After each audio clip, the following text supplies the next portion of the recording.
here for a very special night tonight because we are doing a live talking about only Taylor Swift. So we all know who Taylor Swift is. She's a massive superstar in the world of music, and I mean in other worlds as well, really, but her main one is music. She's massive. She's called American Sweetheart, or Miss America, I believe. I think that's the other people. Miss America, she's called.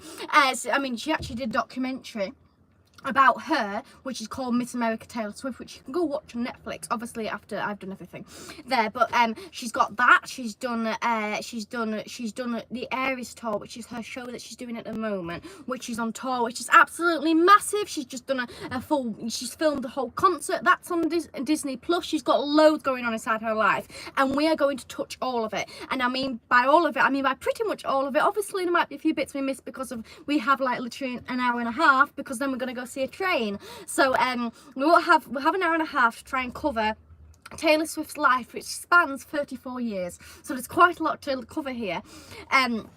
We're going to cover her music. We're going to cover some things that have happened, like, you know, like some feuds that she's had with other people. We are going to cover like her relationships. We're going to cover her music. I mean, I've got all my CDs next to me. We've got tons of CDs here. I mean, I've got nearly every one of her CDs. I am missing a few. I'm missing her re-recordings and one of her old recordings. We're also going to cover from when she had a problem with her old record label, because that's a big thing as well. And that's not just for, like, you know, the fact Taylor Swift, but that's covering, basically that's speaking for all musicians, because of the fact they don't own their own music, and the fact is how she's took that back, because she still doesn't own her own music, the old music she did, but how she's re-recorded her music, which it probably sounds a bit confusing if you don't know anything about it, but I'm going to fully explain it to you. So the first thing I'm going to start off is the basics. What I'd also like to say was last night we were on the radio, and Aaron is one of our subscribers. He put us on Churchwell radio, which was very good. It was a raving success.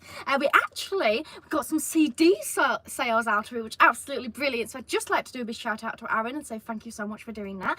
You can probably go watch it now. We did a short, a live yesterday about it. We put the link in as well. So I don't know whether they do recordings, whether they record it, you can go listen back to it, but you can just have a look at the radio station really, and just have a good look at that.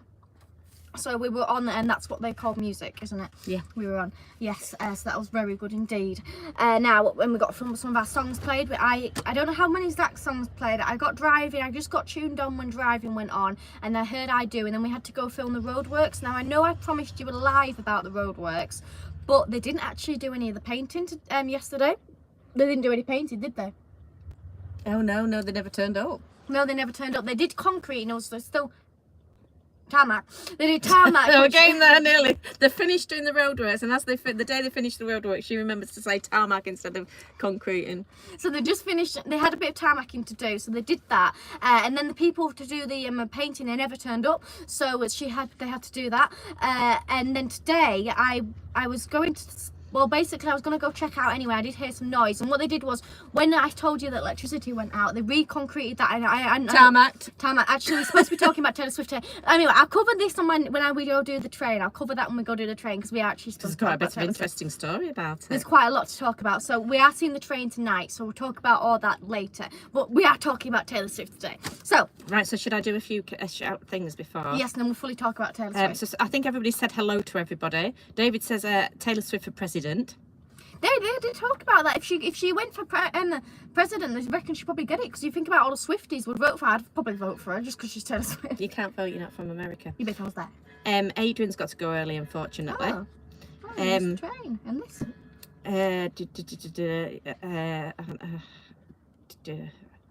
Adrian says he's looking forward to hearing about Taylor. I'm having to talk through because some people are chatting to each other, so Aaron says to play Tell Me. Oh, did you? I'm sorry, I didn't. I only just got in by driving, because we had to promote it on you know, the fact of it being on radio, and then we had to get on ourselves, so there's a few there was a bit of time, which obviously we missed. Holly says, oh my god, 22. She usually has about 50 to 100 on her lives, but this is a new one, so we don't know whether there'll be less or more. And Tracy says, yeah, I listened, Aaron from Ireland. Well done, Tracy, but couldn't interact. And Tracy says the bells. Oh yeah. Right. Goes over my head. Right, so Taylor Swift is a 34-year-old. She will be 35 in December the 13th, and she was born in 1989, which is also one of her names of her album, 1989. This one is a bit smashed, but this is 1989. This is her re-recording, which we'll get to later. I haven't got the original yet. I do want the original, even though I do know it will go to some. The money won't go to her. She'll get a little bit of it though. She does get some of it. She does get some of it, but I mean, I just want them all. So, and then, but I bought this one anyway. This one cost me a fortune because I bought it when it was just released. So yeah, so. She was born on that day, and she was born the 13th, which 13th is well known to be her lucky number. And there's a few reasons to that. It's the fact of, like, for example, it'll be like the 13th row, it will be when she got an award, it'll be on the 13th day, this happened on the 13th, that happened on the 13th. So she's got a lot of reasons to that.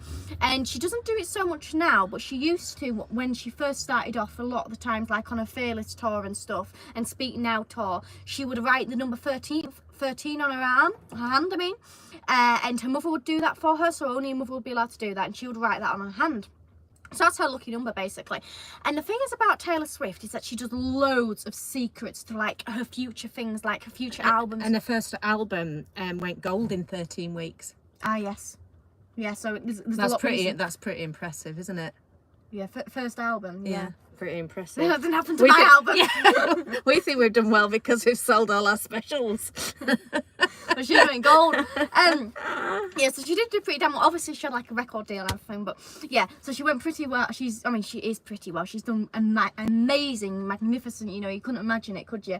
So she's done that, and so that was her lucky number that she had. And the thing is, she'll do loads of like secret, like encoded things that she'll do, like colours. Like that colour could mean something, and this could mean something, that could mean something. And it all started with her first album. This album, which she has yet to do her re-recording for, she still doesn't own this one. What she did was she would, I'll just get it out for you and I'll explain it to you. Because if you get these little books inside you, you know, when you buy a CD, what she did was she started capitalising. So for example there, that's where it says back, and I don't know if you're able to see it, but that word A inside the word back is a capital, even though that's not normal. In English, you wouldn't put it inside a capital, you know, randomly. So what if you do is you put all the words together, it'll spell something. I have not yet done it, mainly because I'm dyslexic. I did attempt and it was just very hard, but you could do it if you wanted to. And I don't know what it all means, but basically it's supposed to mean like maybe things inside the future, or it'll say something like about who she wrote the song about, or something like that. So it's all got, you know, things to it. So it started with that, and then she's like gone mad with it, and like she'll have a number things that will, you know, calculate to like, you know, 13 or that date, or this happened that date when the next album be released or anything. So you could be something like she releases a post and it had the day that on there. It's absolutely bonkers. These Swifties that work it out are absolutely amazing, because I mean it's just impossible to work it out. I think sometimes it might be coincidence, and then they just you know, some things could be coincidence, but the thing is this thing. So there's Taylor Swift's account, and then there's Taylor Swift Nation. And Taylor Swift Nation, I think they sort of like maybe look around all the Swifties when they're posting on social media and take some of their ideas as well, apparently, stuff like that. So it's very complicated. But there's Taylor Nation, which is sort of run by Taylor Swift, but not exactly, I believe, because she is a very busy person, so she can't run all that. But then there's official Taylor Swift's account. So this was her first album. This was her debut album, which is self-titled Taylor Swift. So she's had ex-boyfriends, because of, you know, that's what mainly a lot of people do talk about. She had 12 public ones, so she doesn't always, like, you know, officially announce that the fact is they're together, but, you know. I suppose it's hard to hide when you're Taylor Swift, though. Yeah, but the 12 ones we definitely know she was with, basically. There are other ones. How much she is worth is 1.3 billion, possibly 1.1, but it was a bit hard to find exactly, but pretty much 1 billion. So it's basically, they say between about 1.1 and 1.3 billion, so quite a lot. She's worth quite a lot of money. She has 3 cats, which is supposed to be her children. She doesn't have any children. I remember saying, I feel like I can probably get this right. She said, because of like fact is that she's obsessed with cats. Like 1 cat's like she's got a pet, and then 2 cats is a party, and then 3 cats is a cat mad woman, basically. Basically, she has 3 cats. One's called Meredith Grey, Olivia Benson, and Benjamin Button. So these cats are worth quite a lot of money. I mean, not just because of the fact they're Taylor Swift cats, but they're quite rare species. Actually, could you just search up what species they are? Because I did have a look at it, but 2 of them are different from one of them. Basically, one of the cats, I think it might have possibly I don't actually know which cat it was, but one of the cats, she did a music video for Me, which was her song Inside Lover. I'll just get you that Swift album. has 3 cats, 2 of which are Scottish foals. Oh yes, those are That's them. Olivia Benson and Meredith Grey, a breed distinguished by their genetic mutation that makes their ears fold flat and gives them an owl-like appearance. Well, this is Lover album. This not is good, again is it? this is again Smash. I had Oh, and then hang on a minute. And a ragdoll, they're nicer ragdolls, aren't that's they? what she was. Named Benjamin Button. Over the years, Swift has been happy to elevate her cat's profile, both on and off her Yeah, she does talk social about media. them. I'd like a ragdoll. It might possibly have been Ragdoll actually that was the cat she got because of that's the most recent edition, I think, or maybe not. I don't. It's a cat basically she got. So this is the Lover album. Oh, and it says here that Olivia has since appeared in Swift's music video for Blank Space. And me. No, And right, Karma. okay. Right, it's I Olivia. could do it. I'm taking over the show. Is it Olivia? Something. Oh no, that was that cat. She had a lot of cats inside. It's very hard to explain, but I would recommend you getting some pen and paper and writing down the songs I recommend you going to watch. I mean, listen to, because of this. Obviously, she writes about her life, so it's very detailed. So I'd recommend go and get a pen and a paper, or even pencil. Get a pen and paper. You can jot it down electronically if you like. Yeah, so yeah, you could do. So in the music video Me, which is, let me find Me, which is here. So Me there. Inside that music video, which you can find on YouTube, the cats was in there. Now she did this music video with somebody else who it doesn't say. Who did she do the music video with? Because I'm dyslexic, I just never read anybody's names. So I'm having to learn everybody's names. And find out who she did the music video with. And you see inside the music video, they planned on basically him passing her a cat, and when they did this, filming it, she fell in love with this cat, right? And nobody owned this cat, it was just like a cat that they used. It was a kitten. So once she found out that, she said, I've got to have it. So she fell in love with this cat, and then now it's her cat. So she wrote this song with, she says it's 2 people she wrote it with. Can you just read who she wrote the song with? Oh, it's small writing. Joel Little and Brendan Urie. I think it's Brendan. I think she wrote it with. Basically, he featured inside the music video, and he passed her the cat, and she ended up owning the cat. Basically, so this was her Lover album, which she released. When did she release this? 2019. Yeah, 2019. So, Should I read some comments? if you want to. Adrian says, no, here all night. Jane, I left work early so can watch. Matilda. Thank you, Adrian. Aaron says the requests were from people Tom knew. Ian, who collects the request from the hospital, wasn't there. David says a mother walked under a ladder. Right. Etta on time says, hi, Matilda. Hello. She says, what old car are you in today? We're in the Vanden Pla Princess. I lost it. David Charles says 1100. No, it's a 1300. Roma says, what is your favourite car? Oh, probably Princess. David says it's a Suzuki Swift. Right, is it? Indian says, hi, Aaron. So cool that you did get the night to support Matilda. Yes, thank you very much. For that, Tracy, the Swifty home viewing. Yes, for Swifties. Ashish, I think it's pronounced. Hi. Hello. Where are you from? We're from Lancaster. And Gary says, hello, didn't know she was named after James Taylor, her parents' favourite artist. Yes, actually, I was getting to that. Yes, she was. So the reason why her parents named her after this was because they did a lot inside marketing and all these sort of Scots broken and stuff. So basically, she wanted to get her a name that, what do you call it when it's, both names, man or woman? What do you mean? I wasn't listening, I was reading the comments. Well, when somebody can be called Taylor, so it's a man. Oh, unisex. She wanted to be named after that for business purposes, basically. Basically, before she was born, she She already had... already got promoted. Yeah. And what she was going to do, to be fair, poor she lass. was a marketing executive, so I suppose she had that plan, so she did that. So then, basically, if you heard that name, you'd think it could be a male or a female. But I mean, yeah. So basically, It's still very premature, isn't it? They haven't even been born, and you think of the name not because you like the name. but it was a favourite. It was one of their favourite artists as well, which was a musician as well. So she was named after that. Now she's won. So she's won quite a lot of awards. She's won 324 awards, and she's been nominated for 500 awards. I mean, that's a lot of awards to win, isn't it? That's absolutely unbelievable, really, I know, isn't it's it? a You get a lot. bit bored, wouldn't you? Well, I just think think of her awards she's been cabinet. nominated. Well, she hasn't dotted around her house.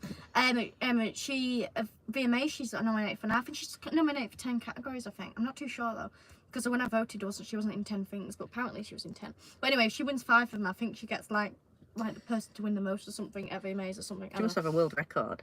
I think she has quite a couple. I think now I don't know if this is exactly right, but I think she has the world record for the shortest plane journey as well. That's naughty. Yeah, well, because of, there had to be some traffic, basically. And That's an very airport nearby. naughty. I don't know whether that's precise though, so I don't know whether that's exact, so I don't want to say that's, exactly, but I only heard that from one source, but that happens. Swift holds the Guinness World Record for the most #1 hits on Billboard's digital song sales list. She holds a lot. Now, the Eras Tour is the highest grossing concert movie of all time, according to Variety. It earned 37 million in pre-sales on its first day, ultimately breaking AMC single day advance ticket record sales. well, I think she sort of like, because of she did that, she sort of like, I don't know what she did, how you can say it, but basically she sort of like overrun, like, she basically went on top of Hollywood because of she did this tour and all she had to do was perform one concert and get it filmed. She basically didn't need a studio, she didn't need because of who she was, she didn't really need promotion or anything, so basically she cut out all of like basically Hollywood and stuff, so she got more like money out of it and stuff because she didn't need them, so she can just make this massive big thing and just didn't need them, so she just like did something. It doesn't say she got a world record, but it says Swift's shortest flight over the past year was an 8-minute flight last March, likely due to a pilot repositioning the aircraft between 2 Los Angeles area airports, Van Nuys Airport and Bob Hope Airport, both north of the city. I suppose she probably doesn't. That's only put on 5 days the ago. Official record. It was a bit ago. It wasn't like that. It was further than that. Anyway, her relationship she's with now is Travis Kelce, who I didn't find out. Could you just search up who team he's with? Oh, no. Let me just finish this bit. 40 seconds. Despite the great success of the tour and the unconditional love of her fans, Swift has been involved in controversy for having made the shortest flight in the world. Yes, she has, as reported by an Instagram user. The American singer took a private jet from Los Angeles Airport to make a 40-second journey. How do you have a 40-second plane journey? They're not even going to take off in that. Just like, unless they measure the journey when it's actually at its height. Maybe. Rather than the getting up well, there I think it was and down. literally just going up and then back down again. I think that was. So once it's built up to height, they measure that when it's at its flying height. Yeah. And that's what the 40 seconds is. That's naughty, isn't it? And you search what team he's on. What? What team Travis Kelce is. There is actually, they don't know whether she's going to be going to, because they're doing a game, I think like tomorrow or something, maybe even today, because it's American time. But she's not going to be able to watch this if she's watching him. I don't know, but basically, they don't know if she's going to turn up or not, because she's been to other games, because that's how they found out that everybody, well, it had, the fought. Westlake, Ohio is a record-setting tight end in the National Football League. No, what's it called? Just Kansas City Chiefs. Yeah, so the Chiefs. So that's who he's runs for. So he's a big name anyway. But then the fact is he's been with her, he's a massive name now. And so she's got a mother. I always thought her name was Alice somebody, isn't it? Austin. Oh, Austin. wait, We've no. got a car called Austin. No, her name isn't Austin. That's what it says. No, you read it earlier. Brother is Austin. Oh, brother. Yeah, Austin Swift. Oh, yeah, Austin. Oh, yeah, brother, sorry. And then mom. Andrea. And then dad Scott. So they divorced in 2011 after 25 years of marriage. And in 2015, her mum was diagnosed with breast cancer. So basically, yeah, obviously that was, things she had to go through while being big. And then she also, some of the big names she dated, she did date. What? Gary says. What? Gary says. Wow, 500 awards. Only award I have is my 50 millimeter. That would be really small. 50 meter swimming badge. And David's put, Gary, I didn't quite make 50 meters. The teacher had to tow me the last 10 meters with a broom. What? He didn't even make it. So he's saying I only got an award for 50 metres swimming badge, and David didn't even get that because the last 10 metres he only managed 40 metres, then he had to be towed in with a broom. Right. swiftly moving on. Oh, bless him. He hasn't got an award. You got an award though, didn't you, at sports day at school? Yeah, I didn't. Yeah. She didn't win anything. She still No. managed to I was get just an part of the award winning though. team. Yeah. Now, she dated Harry Styles in December 2012 to June 2013. Now, she never really fully says who she's written songs about, but there's like quite a few things in there. So That's these pretty are, damn obvious, even when you're not a Swiftie. yeah, so she's written Out of the Woods, which was on the 1989 one, and then she's written a song called Styles. Oh, I wonder who that could be about. Harry Styles. Guess everybody, who could that be about? Now, she doesn't slag him off inside that song. She says how wonderful he is. And then, now, apparently this song is about him, but I don't know, because you see, the thing is, it's a bit confusing. It's a factor. Let me just get my CDs to... Neville, you can ask questions when you like. And Aaron says 40 seconds. How I don't know how. I think they must measure somebody that knows about aeroplanes. Our next door neighbour that doesn't live here, it's a holiday cottage. He has the job of the planes coming down and everything, so he'd know. But I don't think he's on. Is it measuring while it's in flight? But so now this is a bit weird, because the Style was in 1989, but before 1989 there was Red, which was released. Now Red has I Knew You Trouble When You Walked In, which is supposed to be about Harry Styles. So I don't know how she loved him inside the second album but hated him inside the first album. So I don't know how that one, you'd think it'd be the other way around, but basically, yeah, that's supposed to be widely known about him, because I think they're at awards ceremony. Oh, I've got my magazine with me, dang it. I should go get your magazine. Yeah, because it's got pictures on it. Just 1 minute, I'm just going to get my magazine, because I'll it shows just read pictures of the through. award ceremonies. She's just gone to get a magazine. I don't do, actually, I don't know what it is. Van Transit says, hi Matilda and Mum, hello. Make sure you take some breaths. I know she does get very excited about Taylor Swift. Satnav Dan, whilst I'm not a Swiftie, I do really like a Blank Space. I like I can't remember what it is now. Which one I like? Look What You Made Me Do. I like Shake It Off. Russ Volvo says, hi from Russia, hello. Ashish says, what do you do? Tracy says, Swift is Irish. Ashish says, hi from India, hello. Gary says, I've read those too. And Neville have said, yeah, ask away. And David says, Logan Air Westry, Papa Westry, shortest scheduled flights on the route are scheduled from 1.5 minutes. And actual flying time is closer to 1 minute. Record for fastest flight is 53 seconds. Hi, Abby.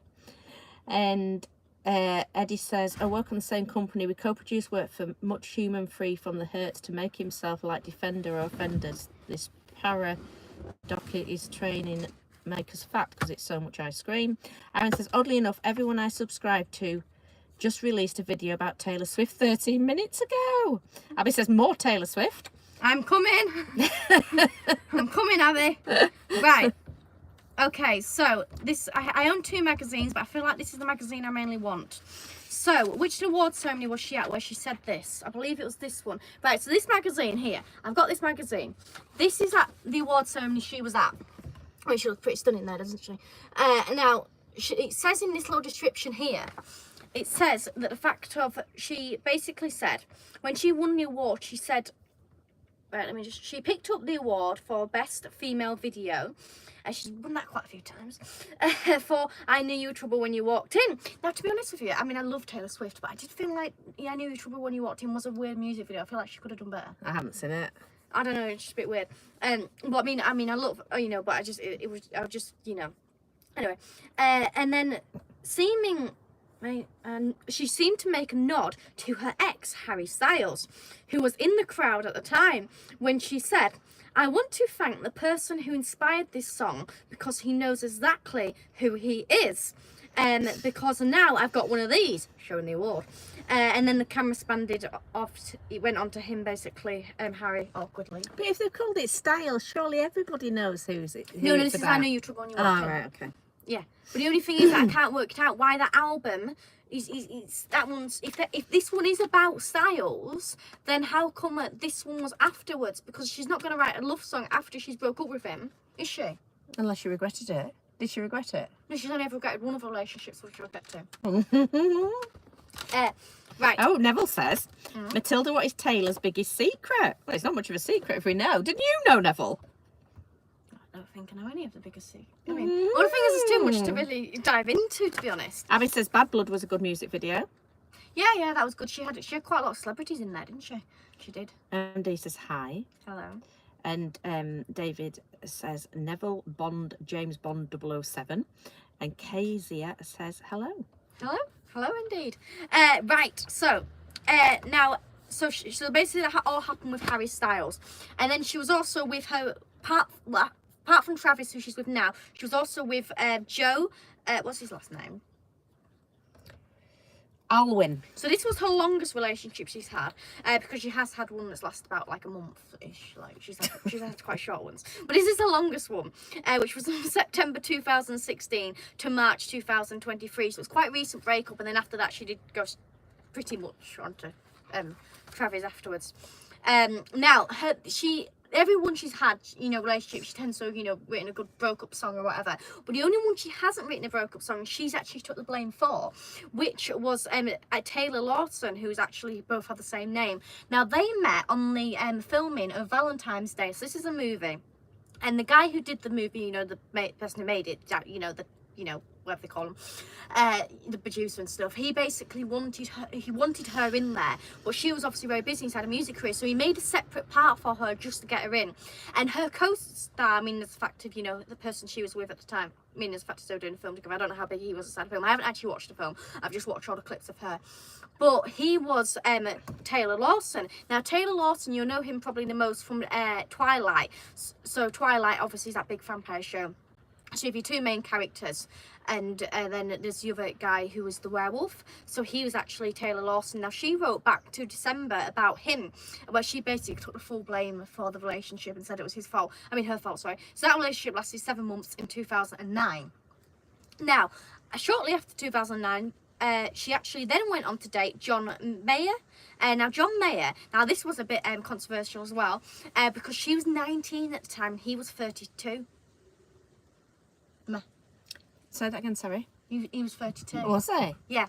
So then a lot of people, I think, they were sort of like saying like, why you like blaming her sort of thing, but not the fact of that he's obviously the older one, the adult basically. Yeah. So there was quite a bit there. Now, I don't know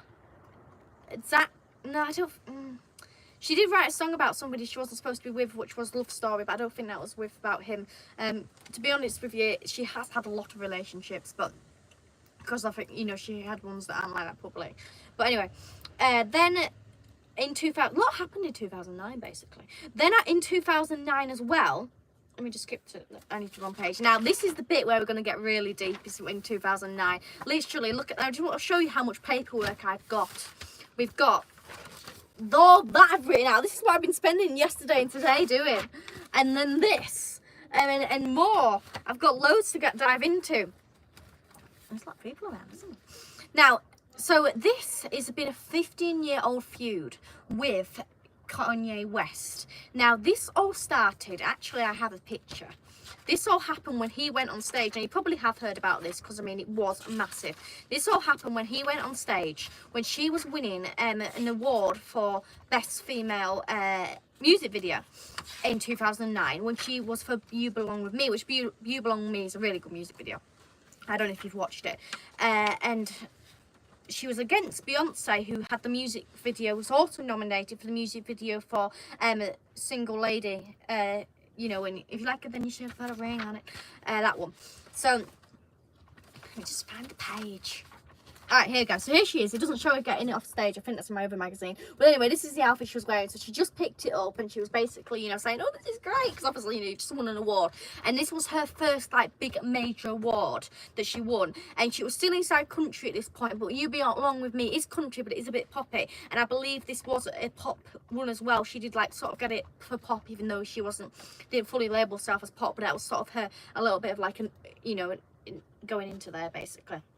So basically he went on stage. Doesn't really say anything about the magazine about it. I don't believe I have a picture. Can you just search your picture of him going on stage? Of what, sorry? Oh, no, I've got it. So this is him going on stage. This is Kanye West. Now, I actually did a video of going around Morecambe asking people whether they do a no Taylor Swift song or Kanye West song. Taylor Swift did win. So this is Kanye West. When he went on stage, she just went on the stage and she was saying, she's about to start, you know, her speech saying about how wonderful this was and thanking her fans. You know, obviously you're going to do that. So she was, you know, this was her moment, obviously, wasn't it? Because this was her first moment. I mean, by now, obviously, she's won loads of awards, so she's had many of those moments. But this is her first one, and she didn't know whether that's going to last. It might be her only moment. So it's quite big. And bearing in mind, he was quite big at the time, so he's had loads of moments to win. He barged on stage, and he said, I've got it all in writing what he said. He said, where is it? He says, yo, Taylor. So as he snatched, he says, yo, Taylor, I'm really happy for you. I'm gonna let you finish, but Beyonce had one of the best music videos of all time. Now, can I just borrow this? I'm gonna show you it, actually. I'm gonna actually show you it. Kanye West going on stage with Taylor Swift. I don't know what I'll do. Can you search it up? What do you want?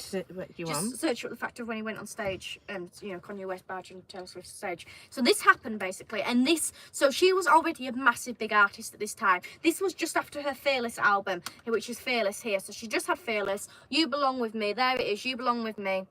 Is there, and she just won this massive big album. I mean, you know, award. So she was. Just get it now. Don't do it into YouTube. So she just got this, and so what happened was the camera obviously spanned round to Beyonce because he just pointed at Beyonce. Beyonce was like, oh my god, what's happening? Because she had nothing to do with it. So she basically was like, okay. She was a bit shocked. And then they did that, and then the crowd started booing. And she said this inside a documentary. She thought everybody was booing at her, didn't realise they were booing at him. Because obviously she's just sat there with everybody looking at her booing. So she didn't exactly know what was going on. So she went off stage and she was reported to be crying backstage. And then later on inside that evening, could you get the video up? Oh, you want the video? Yeah, of them going on stage. All right. Is the video? I'll do it. So that was nominated for Best Female Artist of the Music Video of the Year. And later on that night, Beyonce was also nominated for Best Music Video All in All. And she won that. So she brought her back on stage to have her acceptance speech. Because obviously it got ruined by Beyonce. Now, here we go. I mean, not Beyonce, sorry. It didn't get ruined by Beyonce at all. It got rid of by Kanye West. Right, so here we go. So this is what's happened. This is the full video to explain it better. Music, so thank you so much for giving me a chance to win a VMA award. So she just said before that, because it doesn't show it, she says, I write country music, so thank you so much for giving me the opportunity to win a VMAs, because obviously it's pop. So she's, you know, saying, you know, thank you so much for giving me this opportunity. So here we go. This is when he goes on stage. Music, so thank you so much for giving me a chance to win a VMA award. Yo, Taylor, I'm really happy for you. I'm gonna let you finish. But Beyonce had one of the best videos of all time.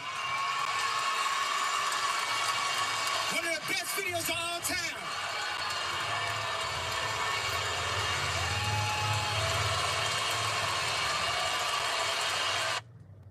So I was a bit confusing because obviously I didn't notice actually she had clapping when he went on stage and then booing. And if you think about it, that's almost like the fact is they've clapped when he's gone on stage and said Beyonce the best music video, and then they started booing, basically meaning as a fact of it looks like the fact is they're booing at Taylor Swift. Which imagine being on that stage and you've just done all that work inside your album, you got everybody booing at you saying that Beyonce had a better album. I mean, music video, which obviously Beyonce is obviously, you know, beautiful, wonderful artist as well, but you know, obviously the fact is it's just not good. So basically she was already a big artist by that point anyway, but she wasn't like, not everybody knew her inside America, which you think massive big artist still, obviously everybody doesn't know you. But then on the next day it was all, it had newspapers and everything, it was all over the place. So obviously people were then taking different sides. One was taking Taylor Swift's side and one was, you know, taking this side, and it was all like, you know, big. And then let me find where it's at. Barack Obama, who was the president at the time. I get him confused, you know. He said they were getting ready to do an interview and it was on record. I think he knew, he must have known it was recording. But basically said somebody said about the fact of it, and he said the young lady seems... Oh, Matilda, you have a sound on. Right. Says the young lady seemed like a perfectly nice person. She's getting her award. What was he doing? And he says he's a jackass. That's what he said. Should I do some comments? Because Sure. we're fairly flying on. Neville says, who was the song Love Story about? She says she'll never tell. Toby says, Matilda, can you sit in the driver's seat? Why? Adrian says, Jane, just DM a Taylor story. Too long for here. Please read it, and Matilda will love it. I haven't received anything, Adrian. Are you sure you've sent it to the right address? Because it usually gives me a notification. Shouting at class says, Lucille Ball, sorry. No, it's just jumped down now. Just lost it. Shouting at Well, about the class. love story one, she told about what happened there because basically she had. Lucille Ball was on the same superstar level as Taylor and also a complete failure in her family life and failed marriages. That's called being liberated. Aaron Parkin says 19 and 32. Oh dear. Oh, yeah, she was only. Yeah, but before I just get to that point, when she got this award, she was actually only 19. So David says, oh, I remember you driving to my house in the middle of the night and the one who makes you laugh when you know you're about to cry. Clap, clap. Abby says Kanye West is a knob. Right. There you go. Aaron says Kanye West is insane. David says, what like a handle? Rudy says Taylor Swift is bad music. Abby says yes, David, and laughing emoji. Tracy doesn't like Kane either. I don't like him either. Shouting at clouds. Being a travelling star is essentially a circus worker. David says, no, that was me booing Matilda, sorry, boo. Abby says he needed to be slapped. Very hard. Tracy agrees. Gary says he's not a full shilling. Shouting at clouds, why is he holding a miniature astronaut in her hand? That's the award she gets. Campsite Classics, all just hype, sells records. Oh, do you not think it was true then? Some people say they felt it was made up. David, was that Oasis? David, I'm sure I can pass the test, and because I can do it with a broken heart. 1, 2, 3, 4, how we doing? Neville, she enjoys antique shopping and baking chocolate chip cookies. Sound familiar? Question mark. Aaron Kanye West said he liked the moustache guy from World War II, if you know what I mean. Oh God. And Adrian says, Jane is on the account you replied to my comment on Matilda's story. Jane is on the account. I'll have another look, but I'll try and find it, and then I'll read it if I find it. Yeah. So love story. She basically threw her only basically fit with her parents, like a teenage fit. And she said she remembers shouting, "But Daddy, I love him," which in Poets Department, I don't know whether it's on here. It should be. 1 minute. No, so she because she released so many songs on Torture Poets Department, not every single song's on here. So but she anyway on Torture Poets Department, which is her most recent album, she released "But Daddy, I Love Him." So I don't know whether there's like a connection there, but. Basically, then she went upstairs to a room and obviously she just wrote a song. And she wrote a love story in 20 minutes. Oh, he's done it on Instagram. She wrote a love story in 20 minutes. Now, yeah, so anyway, there's loads more that happens with Kanye West. So after that, Barack Obama says all that and everything. And then 6 years later, the Grammys, they seem like all nice and happy and stuff. And there's a picture of Taylor Swift next Kim Kardashian, which Kim Kardashian was Kanye West's wife. They're not any longer, but they were at the time. And then something happened at the VMAs again that same year. I'm not going to get into that, but there was something which happened where he asked her to do the acceptance speech for... to basically give him the award, and then he basically twisted it round saying that the VMAs just did it because of promotion or something. But I don't know about that. I'm not going to touch that because it's I've had so much work to do anyway finding all this. I haven't known anything. It's been a bit too much to look at. Then after that, in 2016, he released a song called Famous. And he says inside that he says some quite bad things about her inside the song. So I don't know if you want to read it, what he says. Where was that? Here. These are the lyrics he says inside his song. It says, was I feel like Taylor Swift still owes me sex? Why? I made that bitch famous. Oh, that's nice. So he says... Sounds like a lovely, pleasant guy. Yeah, so basically he says that about her, which obviously wasn't very nice. Now, he claims the fact is that he rang Taylor Swift up to basically get permission. And she says that he didn't. So there was a phone call. There still was a phone call. But she says that he rang her up to ask if he basically says, I've got this new single coming out called Famous, and I was wondering if you could promote it on your Twitter account. And I think she she said no to it. She was like a bit like off with it, but she wanted to be nice, so she was like, oh, be nice in the conversation, obviously, because she was wanting to be friends and stuff. And then they released this recording. Hang on a minute, Taylor Swift. Oh no, sorry, I've missed out a bit. Can I just go back a second? so let's just go back to the fact is when he released he released that song, said those things about her. He claims the fact is he was the one who made her famous. She says when she won the album of the year for 1989, which was this album, when she won an album of the year for this album, she says when she did her reception speech, so this was all you know, young women out there. Oh, so she said to all the young women out there, there are going to be people along the way who will try to undercut you, your success, or take credit for what your accomplishments or your fame. Basically, obviously meaning the fact of him, because he's just trying to take credit for it. So she said that. Then, in an interview, Kim said in an interview, basically, she says that claimed the fact is that Taylor Swift knew the whole time, basically knew about these lyrics before they went out. Then Taylor Swift's spokesman, who's a spokesman? A publicist, sorry. Tripane is her spokesman at the time. I don't know if she still is or not. Publicist, I mean, you know. Publicist, yeah. Said that the fact of the statement saying Kanye did not call for what's that one say? Approval. I just wrote all this down. But to ask Taylor to release his single "Famous" on her Twitter account, and then Kim released a phone recording, so it filmed basically him on the phone, released on her Snapchat. They just like keep using different social media platforms all the time to do things. That'll be to confuse people, won't it? Yeah. A call on her Snapchat, which she released it and edited. Now this is very important, is the fact is it was actually an edited phone call she released. It wasn't the actual full recording she released.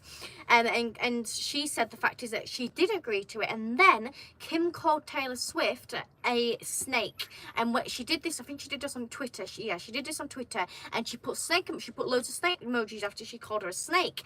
And then after that, on Taylor Swift's Instagram, everybody, well, at least a lot of people, started commented on her post and started calling her a snake. So her Instagram just got overloaded with these snake comments. So she actually went into hiding for a year. So she just disappeared out of public eye for a whole entire year. Which is ridiculous. Unbelievable. She disappeared for a whole entire year, and then she came back with a massive big album called Reputation. Now, the way she released this was she deleted her whole social media account on Instagram. She just deleted the whole thing and left you like a day or two. And then she released a clip of a snake, just like this, a little clip of a snake, and it just like was a little bit of an edited thing. Actually, I'll show you it. Oh. I might as well show you it. So let's just go onto an Instagram, and it's easy to explain then. I just search up Taylor Swift's Instagram. There she is. I thought she had more followers than that. Anyway. He's 283 million. Yeah, I'm sure she had 500. Unless she'd just done some form of scandal. She just lost loads while I'm talking about her. Taylor Swift got... Probably get more though in this world if it's a scandal. Right, so I'm just going to have to scroll down a little bit to get there. So just bear with me a second. But she's deleted her whole social media, so I don't have to go too far. I just got to go for a few albums releases. Just give me one moment. So basically, she deleted everything on her social media. She deleted her pictures, she deleted her cover, she deleted everything. And then she reposted this picture again. And then the day later, she posted another picture, and then she released the album cover. And the reason why it was called Reputation was basically saying that the fact is, things she had, which, she had a really clean reputation before he got involved. Like, nothing went wrong. The fact is that your reputation could be ruined because of basically anything, which a reputation can just so easily be ruined. Hi, Zach. Right, I'm just scrolling down. Nearly there. She's inside a Reputation tour. Right, we're nearly there. 1 minute. Right. Oh, no. Alright, here we go. So, she released this video of a snake. So this is it. So as you can see, you can't even see the full body of a snake. I know reflections is a bit bad, but you can see the snake, just like the snake's tail. She just released that, and then so she released that on. How many views has that had? Wait, do you just that number? That's a lot. That number there. 13,569,000, 1.5 million likes. Yeah, so she released that on the 21st of August 2017, and then the day after that she released this video, which is Oh, it's just the rest of the body. I thought it was the head, but no, she's obviously going for the full way. And then, the day after that, then she released the snake's head. As you can see, there's the snake's head popping out and biting and stuff. And then, on the same day, actually, she released first single. She's released first single out tomorrow, and she just put that. She hasn't even put in like any, you know, writing with it. She just put that. And then the same day again, did a lot of posting one day. She released the cover, Reputation cover, which is this. And then she just released the day it was coming out, which was November the 10th. And basically just loads of other clips. But anyway, that's, you know. So this is the album. Now this album had a lot of songs about him. So here's the album. And then one of the main songs she had about him, which, I mean, she had a lot of them, but the ones that most obvious you can definitely say is about him, basically. I mean, Look What You Made Me Do is probably about him, really, which we really like. Look What You Made Me Do, which is probably about him. Again, write down these songs, you can go listen. I'd really recommend listening to this song. Let me just get it for you. This is why we can't have nice things. And she says a lot of things inside the lyrics. So she says, it was so nice throwing big parties, jumping to the pool from the balcony, everyone swimming in a champagne sea and everything. So she's like, oh, nicey, nicey, nicey. And there are no rules when you show up here, blah, blah, blah. And then she goes, so why did you have, so she's saying everything's wonderful. And then she says, so why did you have to rain on my parade? I'm shaking my head and locking the gates. And then it goes to chorus, goes, this is why we can't have nice things, darling, because you have to break them, I have to take them away. So I think she's talking about the friendship, basically. She says, well, so we had a nice thing and then you just ruined it, so we had to take it away. You know, you have to go and break things. And then so should I do some comments? hang on, no. And then she goes, did you think I wouldn't hear all the things you said about me? So, and this is why we can't have nice things, saying about the fact of that. And then she goes, it was nice being friends again. There I was giving you a second chance, you know, saying we were friends, but you stabbed me in the back while shaking my hand. And there lies the issue. Friends don't try to trick you, get you on the phone and mind twist you. So I took an axe to a mandate something, but I'm not the only friend you've lost lately. So I don't know what friends he's lost. I mean, she might just mean by the fact is maybe his following got a bit, you know, rubbish or something. If only you weren't so shady. And then it goes back into the chorus again,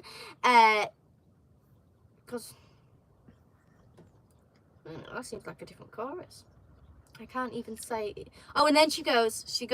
So she goes into chorus. They don't repeat the chorus. That's why. And then here's a toast to my real friends. They don't care about he said, she said. I really like that bit.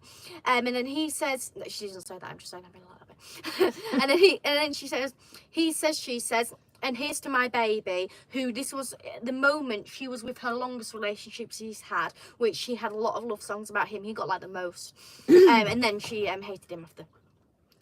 He ain't reading about what they call me lately because everybody's, you know, telling about things. And here's the toast to my mama. Had to listen to all this drama, and then here's a toast to you, because forgiveness is a nice thing to do. Then she cracks out laughing. It's like, I would say it with a straight face, she says.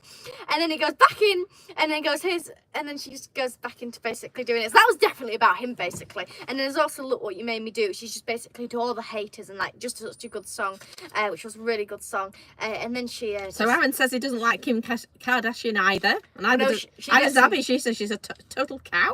Oh. David Charles says Tom Hiddleston 007 license to thrill. Aaron says Kanye West has a Lamborghini Urus. Yeah. In hearing aid beige, I'd much rather have an Austin 1100, so would I.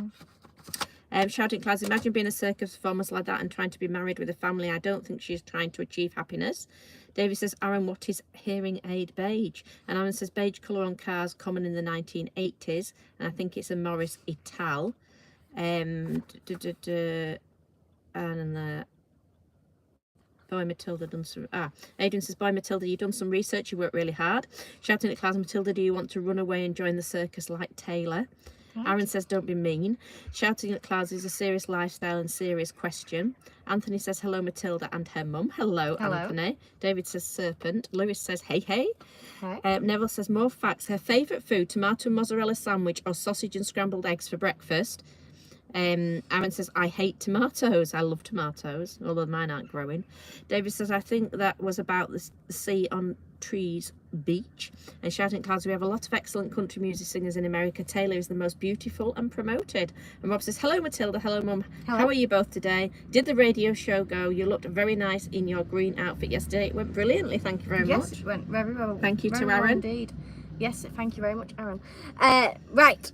So then Kim goes after that. It went a bit quiet, even though she did this massive big, like, you know, comeback. Now, I should probably mention that the fact is, the Inside Reputation, as you can see, there was just a post of a snake. Now, that's what she called, Kim called Taylor Swift was a snake. So instead of, you know, just like completely forgetting about snakes and never mentioning them again, she made that the main bit of her album. Because obviously she released a snake, and like if you go to the Eras tour and you were going to wear an outfit, you'd wear like snakes and stuff if you wanted like Reputation and stuff. So I know it doesn't have any snakes on the cover, but it is a lot about what the album is. I mean, I'm sure we said some snakes somewhere, but it was a lot about what the album was, because she did do all snake stuff. Oh, and I'll just get you a picture on her tour at the moment. Now this is a bit weird actually. I'll just explain what's a bit weird. But in her tour at the moment, her outfit, she wears a snake bodysuit. I'm hoping that this has a picture of it inside here. Could you just search it up? What's that? Taylor Swift snake bodysuit. Hopefully I've got a picture in here, but I'm just checking, so I don't know if I have. I might have inside. Oh, here we go. You need it then? No. So this is a snake bodysuit. So one leg's open and one leg isn't, and it's like I've got all these snakes and one around her arm and the snakes on the microphone. I feel like I might have a better picture though than that. But basically, so that was her snake bodysuit. And when she did her tour, because she did do a Reputation tour, there was all snakes in it and everything. So she basically, you know, went full circle and turned it into basically again a money making is fact success. So basically she turned all those things that they did wrong to her to basically benefit herself, because of that's what you got to do. I don't think there is a big. Oh, hang on a minute. Lewis says, have you been to the Black Country Living Museum before? No, I've passed it, but we didn't go. It was closed. Abby says, do you have any tomorite for your tomato plants? No, I don't. I have put on manure though. They just won't They just won't go red. They're growing now, but they're really late. They are growing, but they won't go red. And for some reason, the ones that are outside the barn with the least sunlight, they're all planted at the same time, have done really, really well. The ones in the garden that have got more sunlight, which you would think would do better, have gone black, and I don't know why. The ones that you wouldn't think would do as well have done miles better.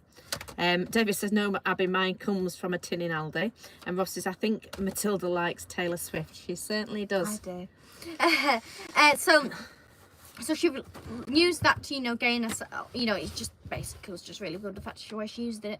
And then it went a bit quiet. There was a few little things that happened, but you know, not enough really to go into. And then Kim went on, she went on Watch What Happens Live, so it's basically a TV show in America, and she says, it's basically the presenter asked her what's happening with the Taylor Swift stuff, and she says, oh, I'm so over the Taylor Swift stuff, it's done. And then, now I don't know exactly who released, could you just find, I don't know if you could search up who released it. Who released what, sorry? Now the full recording got released, and I don't know who released it. I don't know whether it was Kim who actually released full recording of what, love? The phone call. But somebody, why is there so many people on there? I don't know, perhaps they're coming for your Taylor Swift talk. Don't recognise any of them. Anyway, so she released the full recording. So basically, because obviously Taylor Swift was blaming Kim was blaming Taylor Swift, and you know there was only this recording because obviously Taylor Swift didn't record her recording because obviously she's not like, you know, like that sneaky bit. I mean, it's very sneaky recording there, isn't it? Yeah. So in 2020, in July 2016, West's then wife Kim Kardashian released an edited video recording of Taylor Swift's appearing at grant her approval to the same controversial lyrics. In March 2020, a longer recording surfaced, that's all it says, in which West appeared to have not mentioned lyrics that Swift eventually objected to. So basically, the edited version said that she approved for these lyrics, and then it turns out that a full recording somehow came about. They must know, because they must know whose account it comes from. I don't know, but I suppose she could just hack the phone or something, I don't know. And basically, it basically says the fact that she never approved to it. So she never actually approved to those, the fact of those lyrics being inside that song. And then there was a few statements, basically, they're all saying the fact is that each of us, you know, they think they're right. And then Taylor Swift did a cover for the Times magazine. I'll just get that because that's quite a good cover. Taylor Swift Times cover cat. Where's she going? Mama, where are you going? No, it's not. Can you type it up? It's not working. Alright, okay. I'm back again. Could you just type Times magazine Taylor Swift cover cat?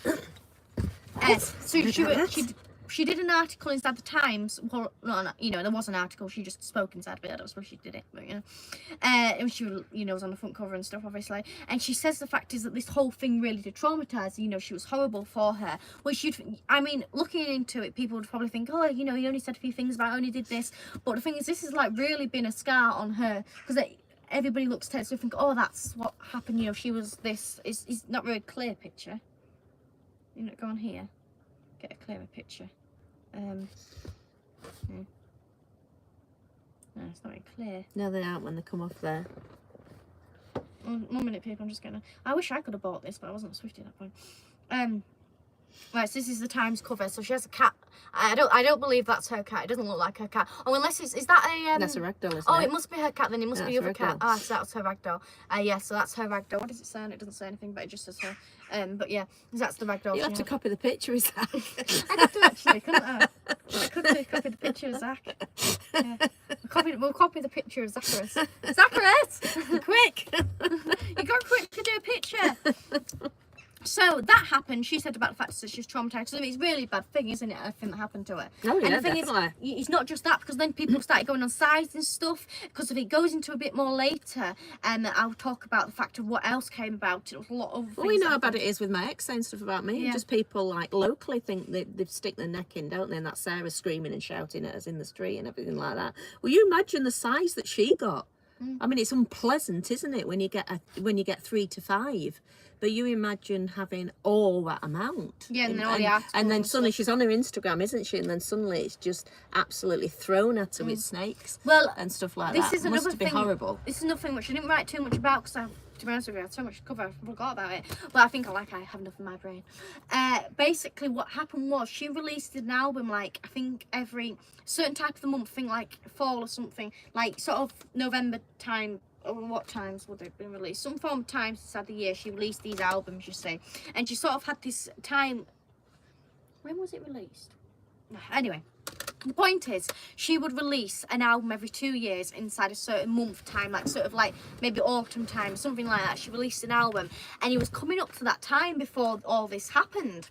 And she didn't release an album obviously because she went into hiding, and then she came back with this Reputation album. So what they believe is the fact is she started before she releases an album or like sort of time, so when she releases the album she sort of starts changing her appearance and her styles, so she reinvents herself. Like, you know, the albums can be so different. Like for example, this one isn't a good at, oh no, it is, yeah.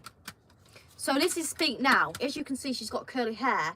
And then the album after that, 2 years later, before she releases it, she gets her hair completely straight and stuff. I can get a better picture.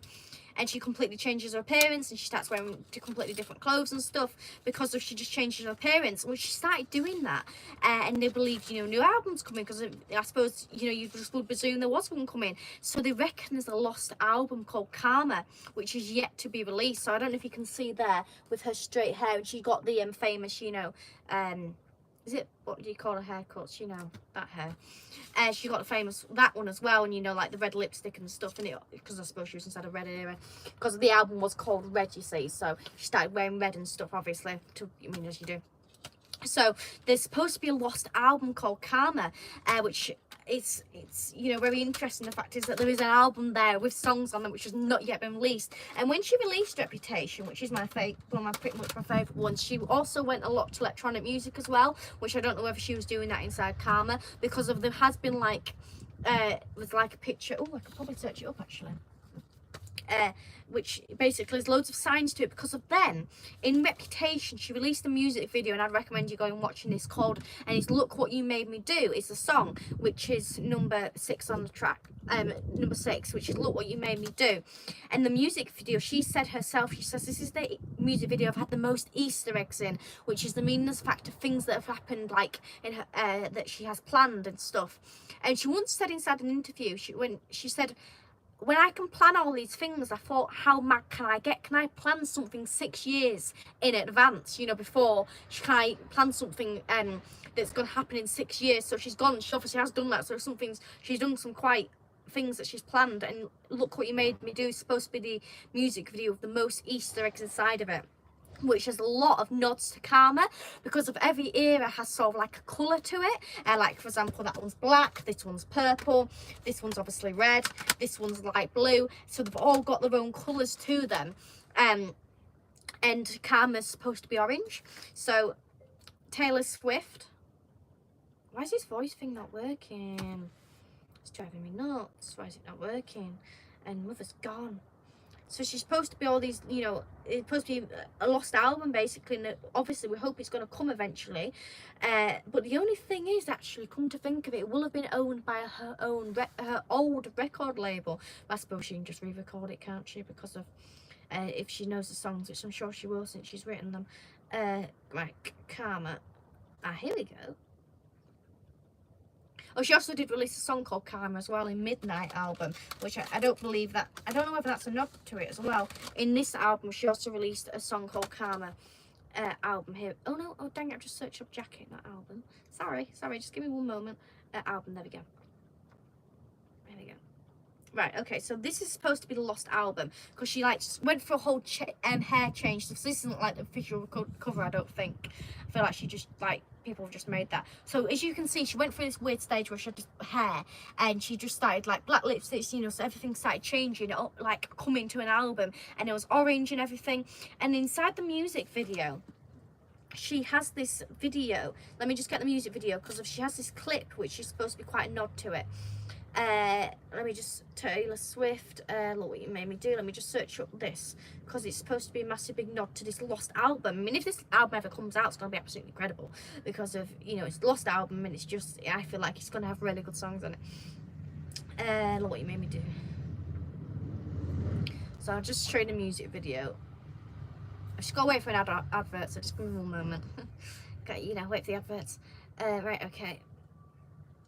So, I mean, it was a great music video, but this is one of the clips she shows. Now, I won't play it because of, I just can't really, because of then it'll, like, get banned and stuff. But so, she's doing all this and stuff, and as you can see, inside a second, she's got an orange outfit on inside a cage, and they reckon that's the fact of that it's inside a cage is her album, because it's supposed to be an orange colour, which she's fully dressed inside orange, and she's inside a cage, so that's what they reckon. And then this is the feast bit where she... And then this is a vault, which you also reckon is a factor that it's a lost, you know, album. And you can see all those people have got different coloured outfits on. Let me just pause it for a second. You can see they've all got different coloured outfits on. There's another two here, all got different coloured outfits on. And inside the Eras tour, which is a show she's got at the moment, she's been giving like loads of hints to that as well, like wearing those coloured outfits. So they reckon everything's just like, it's supposed to be the most Easter egg video ever. So there's just so many Easter eggs inside of it. Like, oh, and then she's got this really good ending actually, which is just, basically it's just all, oh, actually, I could probably show you that actually. Just sorry, one moment. So when she finishes,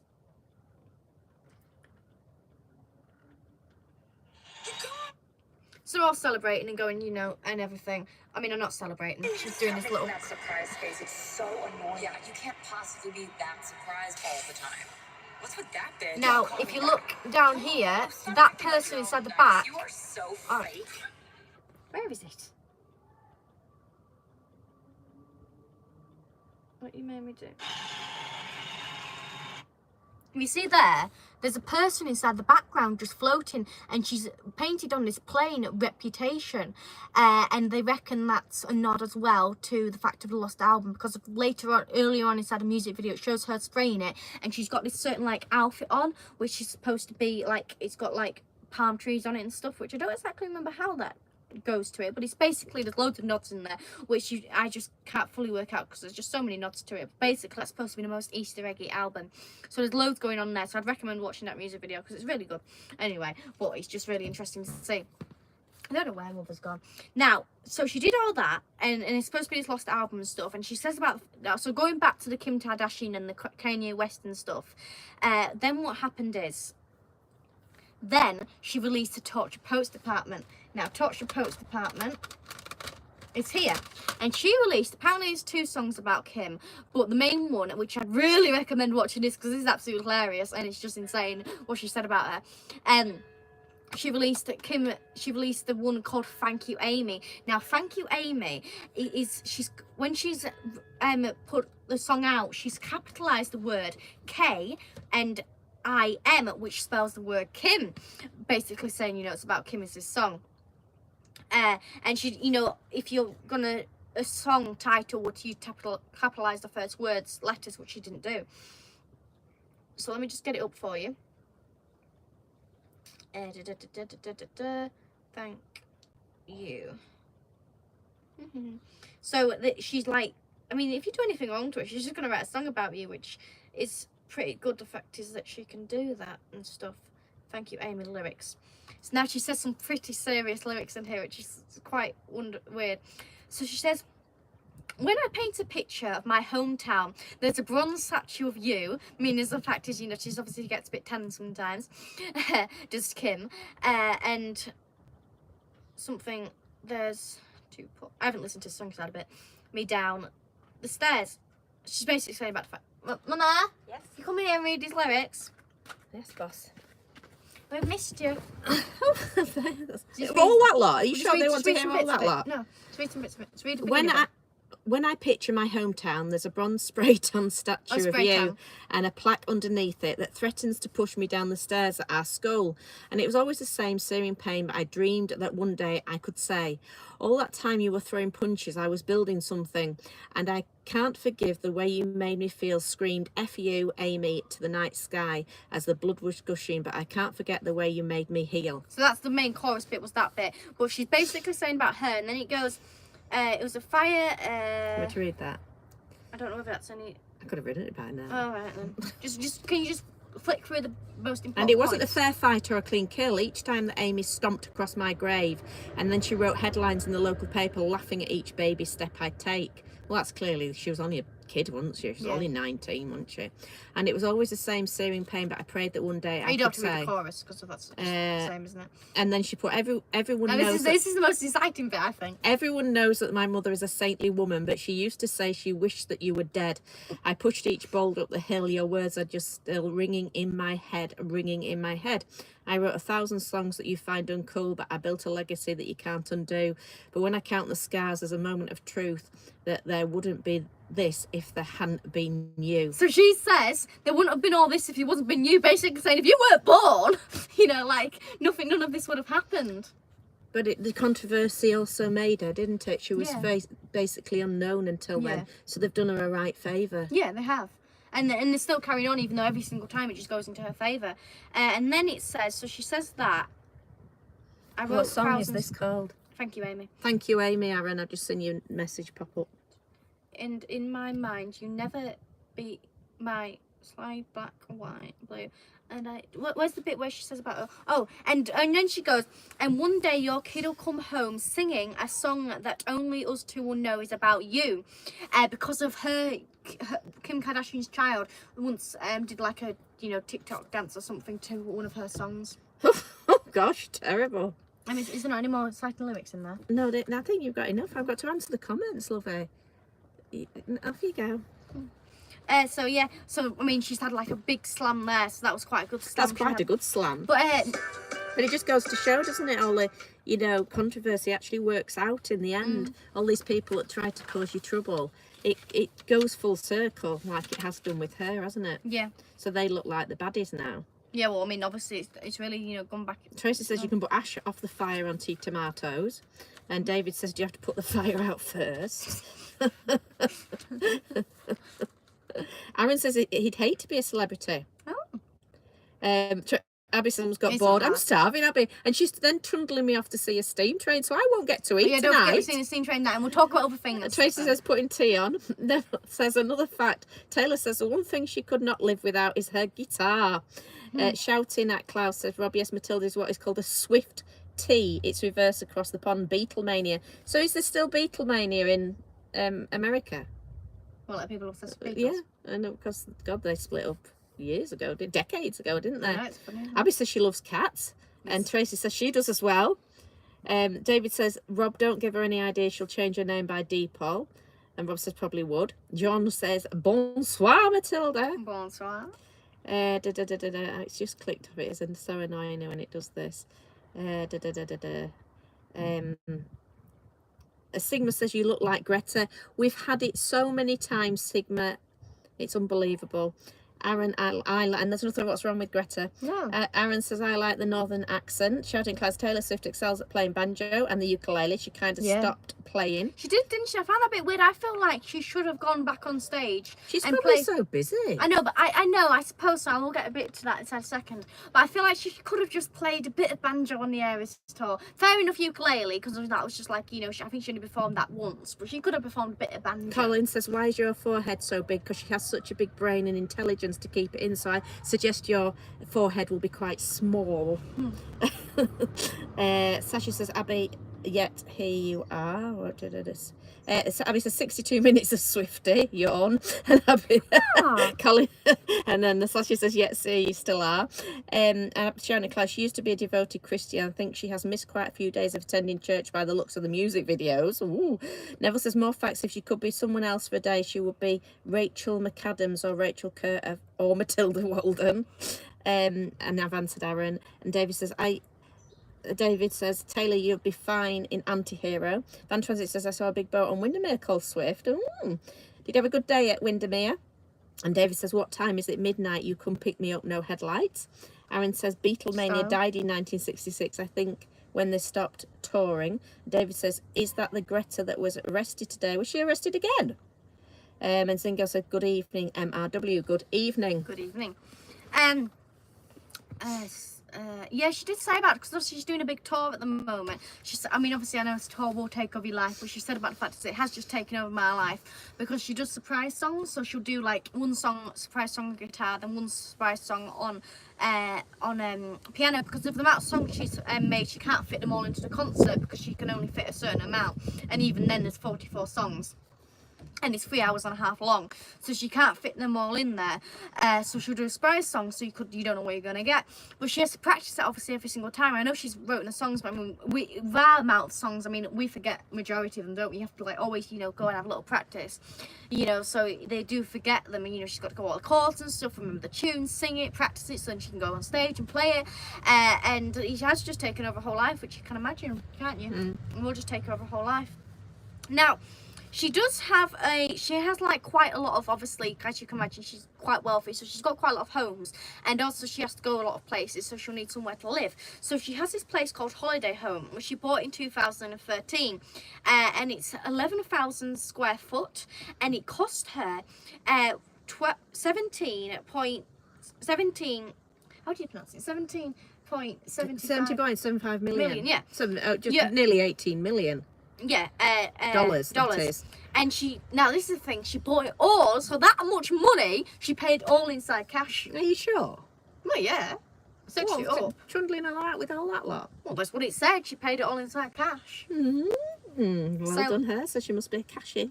Well, she'll be one of the people be able to keep cash if she says so. So let's hope she keeps saying that. I don't know. Yeah. And anyway, then she wrote a song called The Last Greatest American Dynasty. Oh, quick, I've got to read this. And I forgot.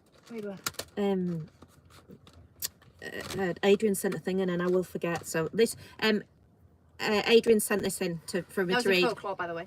This is his Taylor Swift story. A singer who he supports and a friend called Cassidy Paris from Australia is a big believer in seeing her fans after the show to say thanks for their support. She's 21 and a big Taylor fan. When she was 10, she saw her live and she was at the front of the show. At the end of the show, instead of meeting the VIPs, she got a few young fans backstage to meet Cassidy. And that was one of the people that met her that night. And this has inspired Cassidy to this day. Taylor is total class. Yeah, she does do that. I get to actually, yes, that's a good point to pick up on. Yes, So what, she doesn't do it at this tour just because it's such a big tour. Like, she can't speak all day and she can't speak afterwards. Obviously, she's got 3 hours and a half of just singing, so she can't, you know.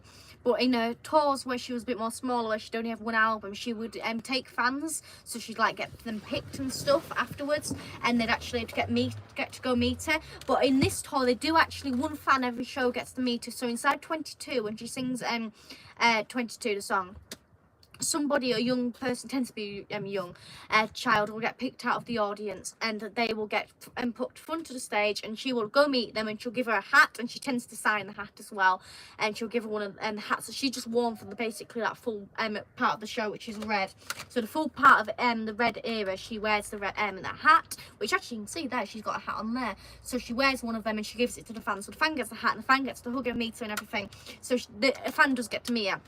And what she used to do as well is, before she'd release an album, well, she probably would advertise it, but before she would pick up, she'd like stalk fans. I mean, I know she literally would stalk people on social media, her fans, see if they're alright and stuff.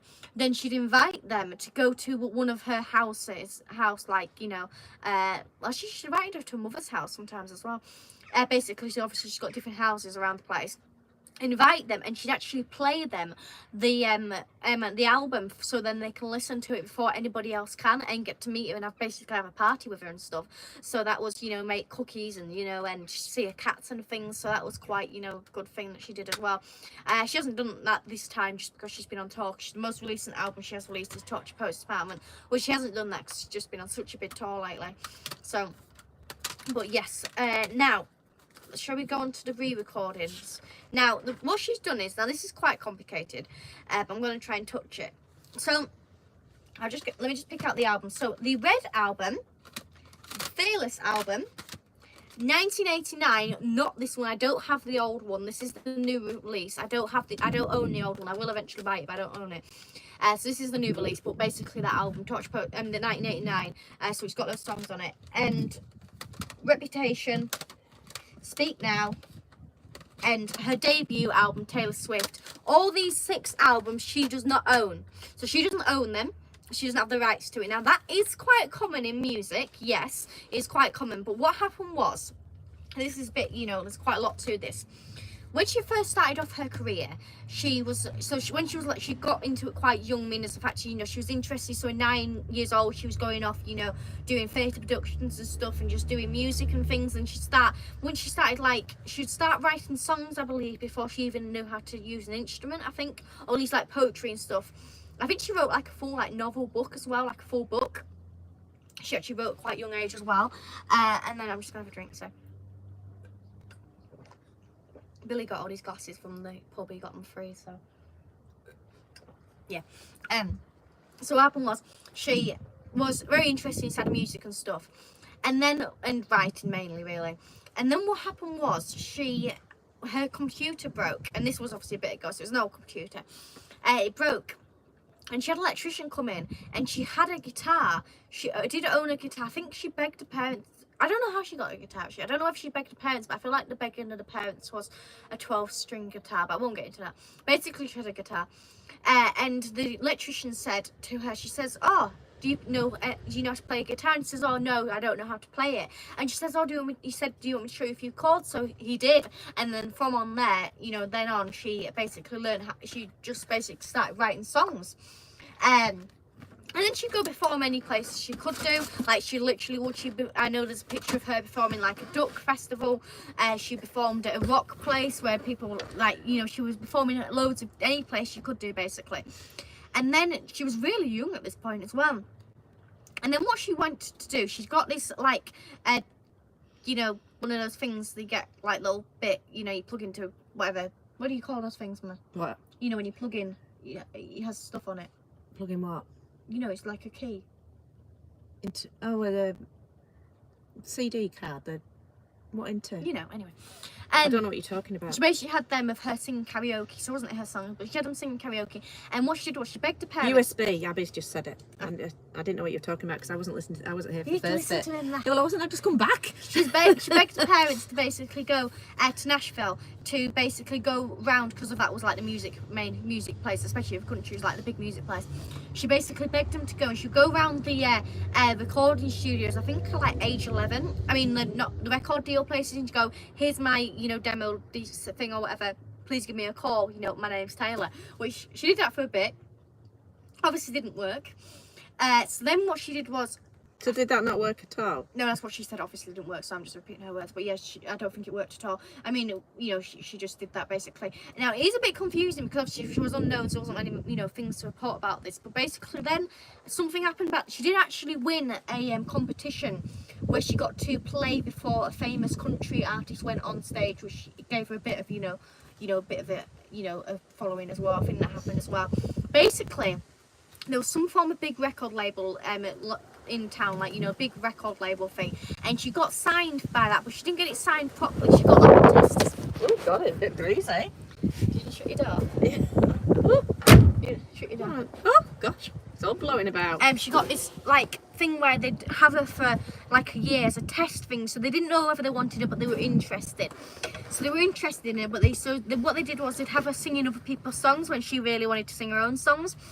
And then it was coming up to that year ending of her having that contract, and they didn't want to for her to release an album until she got to 18 years old, and she didn't really like the idea. She wanted to get one released now, so she did a very brave thing. I think at age of 14 she actually walked away from a major record label. She actually walked away and stopped the contract and everything. She walked away, and she basically left them. And then she went to play at this, I think it was just like a small venue, but a lot of people, famous artists, got found there, and she went to perform there, and there was this guy called Scooter somebody, I think I'll get my mother to read it, it's had a second, and Scooter, and she's gone again, and Bronze, I think his name is, he was there, and he was planning on setting up a new record label, like a brand new record label, and he was planning on setting it up, and he says, look, I've got nobody signed, but would you be interested in being signed? So she said yes. So she was the first person to be signed to this record label, and then shortly after that, in I believe it was 2006, she released the first album, a debut album. I think just 16 years old she was at. She released that. I feel like the first few weeks didn't go as well, but what I mean by didn't go as well, it did actually go extremely well, but inside, really high standards. And then, as my mother was saying before, it got gold platinum thing as well, so it did actually go really, really successfully. So she had that, and then she obviously just carried on, she went on to Fearless and everything. So she went on, she released 6 albums with them, and she was 80% of this record label's income. Like, they had other people, but she was 80%, like, she was the massive big deal of this record label. And it was coming up to her, where's my CDs? Why did I put them behind there? And she had all this drama, obviously with what I've just explained with Kanye West and stuff. And she was still with that record label when she released Reputation. And she went on tour, and she was massive, and obviously and everything was massive. But her contract actually finished in, I believe, 2018, which, come to think of it, was this released in... Oh, this was released in 2017. No, so it finished in 2018, her contract with them. And so she finished, and he thought that Taylor Swift had reached the peak of her career. That turns out, obviously, she didn't. She had a long way to go after that. She thought that she had finished her peak of her career. So then, what he did was he actually was sold his record label to somebody else called who did she release it to? Oh, hang on a minute. I've told you some false information. Sorry.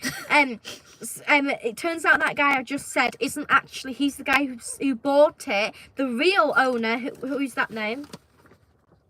Scott Bruschetta. Scott Bruschetta was the original owner, and he sold it to, who's that? Scooter Braun. So sorry about that, but so he was the original owner. He went and sold the his label. I think he sold it for like 30 million. And along with these 6 albums and all the rights to it. Now, so they had a few problems, did Taylor Swift, with Scott Scooter, because of he was sort of like did a lot of fueling for the Kanye West stuff and everything. So there's quite a lot that he already had, you know, some bad blood and stuff. So there's quite a lot going on anyway. And what happened was she wanted to buy her music back, but she didn't know that they actually sold this music. They kept it completely secret to her. And when they did it, she was actually in England, so she literally woke up to this news, and she did not know what happened, basically. So she had no opportunity to buy her music, even though she wanted to, because she probably could afford to, you know, just buy the record label. But she had they didn't give her, you know, a say in it to buy her music back. So they sold off the music. And the thing is, because if he now owns the music, he can decide what happens with her CDs, her music and stuff. And I think what happened was, I might possibly be wrong on this. Basically, then he offered her a 10-year contract to stay with him for 10 years, but she didn't want to, because obviously she didn't know what was going to happen, because she wouldn't have any say in anything. So she left the record label and she went to, what's that one say? Record label. No. That one. Republic Records. Records. So she left Big Machines. That's what the record label's called. So it actually shows it on these. So let me just get you. So as you can see, there's Big Machines there. So that's their logo there inside of her album. So there's Big Machines again. They're all there. And then now she's got this record label. So she's changed. This is her new CD. So she's changed. Because they give her rights to her music, so basically she gets money for them, she gets rights where they go, she gets free, you know, creativity, so she can be as creative as she likes. But with them, she didn't. So now she does get a percentage of the money, but she does not get as much money as she deserves, obviously, because it's her music, and she doesn't get like the say in where it goes and stuff. So what she didn't obviously know what to do at this point, because she doesn't own all these albums. But I don't know whether she was already thinking of this, but anyway, somebody famous tweeted her and said, why don't you re-record your music? Which is a thing that other people have done already, but she thought, oh yeah. So basically now she's re-recording the music. I don't own all the re-recorded versions, I only own one, but this is re-recorded. So if you see an album and it says Taylor's version, that means it's her version, meaning the fact she actually owns it. So basically what happened was she doesn't have the rights to the original recordings, like at a recording studio. When she went and recorded it, she doesn't have rights to that. She does not have those rights, but she has rights to perform it and re-record it and, you know, play it and stuff. So that's exactly what she did, and she re-recorded the music. And now what's happened is, because of before, like for example, Fearless, where's it gone? Fearless was, you know, top of the charts and everything, was this album, because this is the old one. When she re-recorded it, the new version got to top of the charts and stuff, and the old one didn't, because obviously now he's losing money, and all the record stations and anything, and anybody use her music all use the re-recorded versions now, which I do like all the re-recording versions, though in Shake It Off she's got this weird clicky noise which does annoy me when I listen to it. Apart from that, it's good though, but it does annoy me a little bit, because I always feel like it's something like wrong with the car or something, but it's just like a clicky noise she has at some point, which I feel like was a bit weird. But anyway, apart from that, it's all good. It sounds, you know, it's obviously her singing. Her voice has matured obviously a bit, but you know, she's it sounds pretty much like, you know, the same. She's done a good job of making it sound the same. And then also what she did to make it more appealing to people, when she recorded the songs, there was some songs that didn't actually make the original album, like they either weren't good enough, or, you know, oh well, their opinion, they weren't good enough, so she actually added them on. So she recorded them, so she called them From the Vault. So as you can see here, you probably won't see because it's a bit unclear to see. I could probably, oh no, I can't get it out, this is that bit.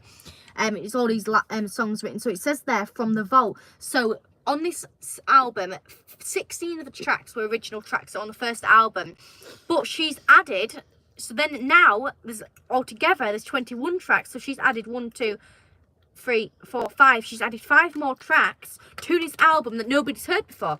So she's done that with Red. Because the other album she's re-recorded. She's re-recorded Speak Now, so she's added on more songs. She's re-recorded Red, so she's added on more songs, and she's re-recorded Fearless, so she's added on more songs. But she has 2 albums she's yet to release. She has yet to re-record Reputation, which I'm extremely looking forward to, because I've started. We could have some songs that didn't make the cut, but also this is like one of my favourites, so it's going to be exciting to hear that. And then also her debut album as well, which should be re-recorded as well. So these are 2 yet to re-record, though she did do a Christmas album, which I don't actually own, which she did covers on, but she does own 2 of them, which I don't know if she's going to re-record that, because obviously it's a bit more smaller, but I suppose she probably want the music, so she might re-record that. She might write some more Christmas songs, you know, you never know. So she's basically smashed the music industry again by the fact is that taking her music rights back again now, so now she owns a lot more to music. So now all of her new albums, so Lover was after Reputation, she owns this, and then there was Folklore and Evermore, she owns both of them, and then Midnight and Touch Poets Department, she owns all of them, and obviously the re-recordings all inside Future. So there. Abby says the music industry is full of smoke and mirrors, sadly. David says Taylor was in England and didn't pop round. Neville says Mastermind is calling specialist subjects. Gary says, I think Matilda knows more about Taylor than Taylor herself. I think that. Aaron says, at least Taylor hasn't sold her soul like Sam Smith and Lil and Nas. Yeah. David says, so Jane Abbey isn't really there. Shouting at Clouds, she took her music back from Zog. That's smart and admirable. David Charles, 1989. I thought it was 1984. Abby says, definitely 1989. Aaron says, I think he's making a joke about the book, 1984, George Orwell. Well, a lot of people actually, there was a bit of stuff about that. A lot of people said that's why she's doing it, even though it's a completely different date. Neville says, Matilda have another Guinness World Record, 1 hour 25 minutes. And Aaron says, imagine being named after a motor. I've actually been on longer. So I remember looking at it and it was 100 minutes. So, but yeah, longest record about talking about Taylor Swift though. Yeah, because of she did have a bit about that, even though it's just the date she was born. So she was born in 1989, which is the date she was born in. Very good. So the tour she's on at the moment. Oh, we're going. We're not giving up, folks. How long's the train? I don't know. I think we'll miss the train because I think it's early, so I don't think you get down there. We're not going to go now? No, I don't think you get down there in time because it's come early.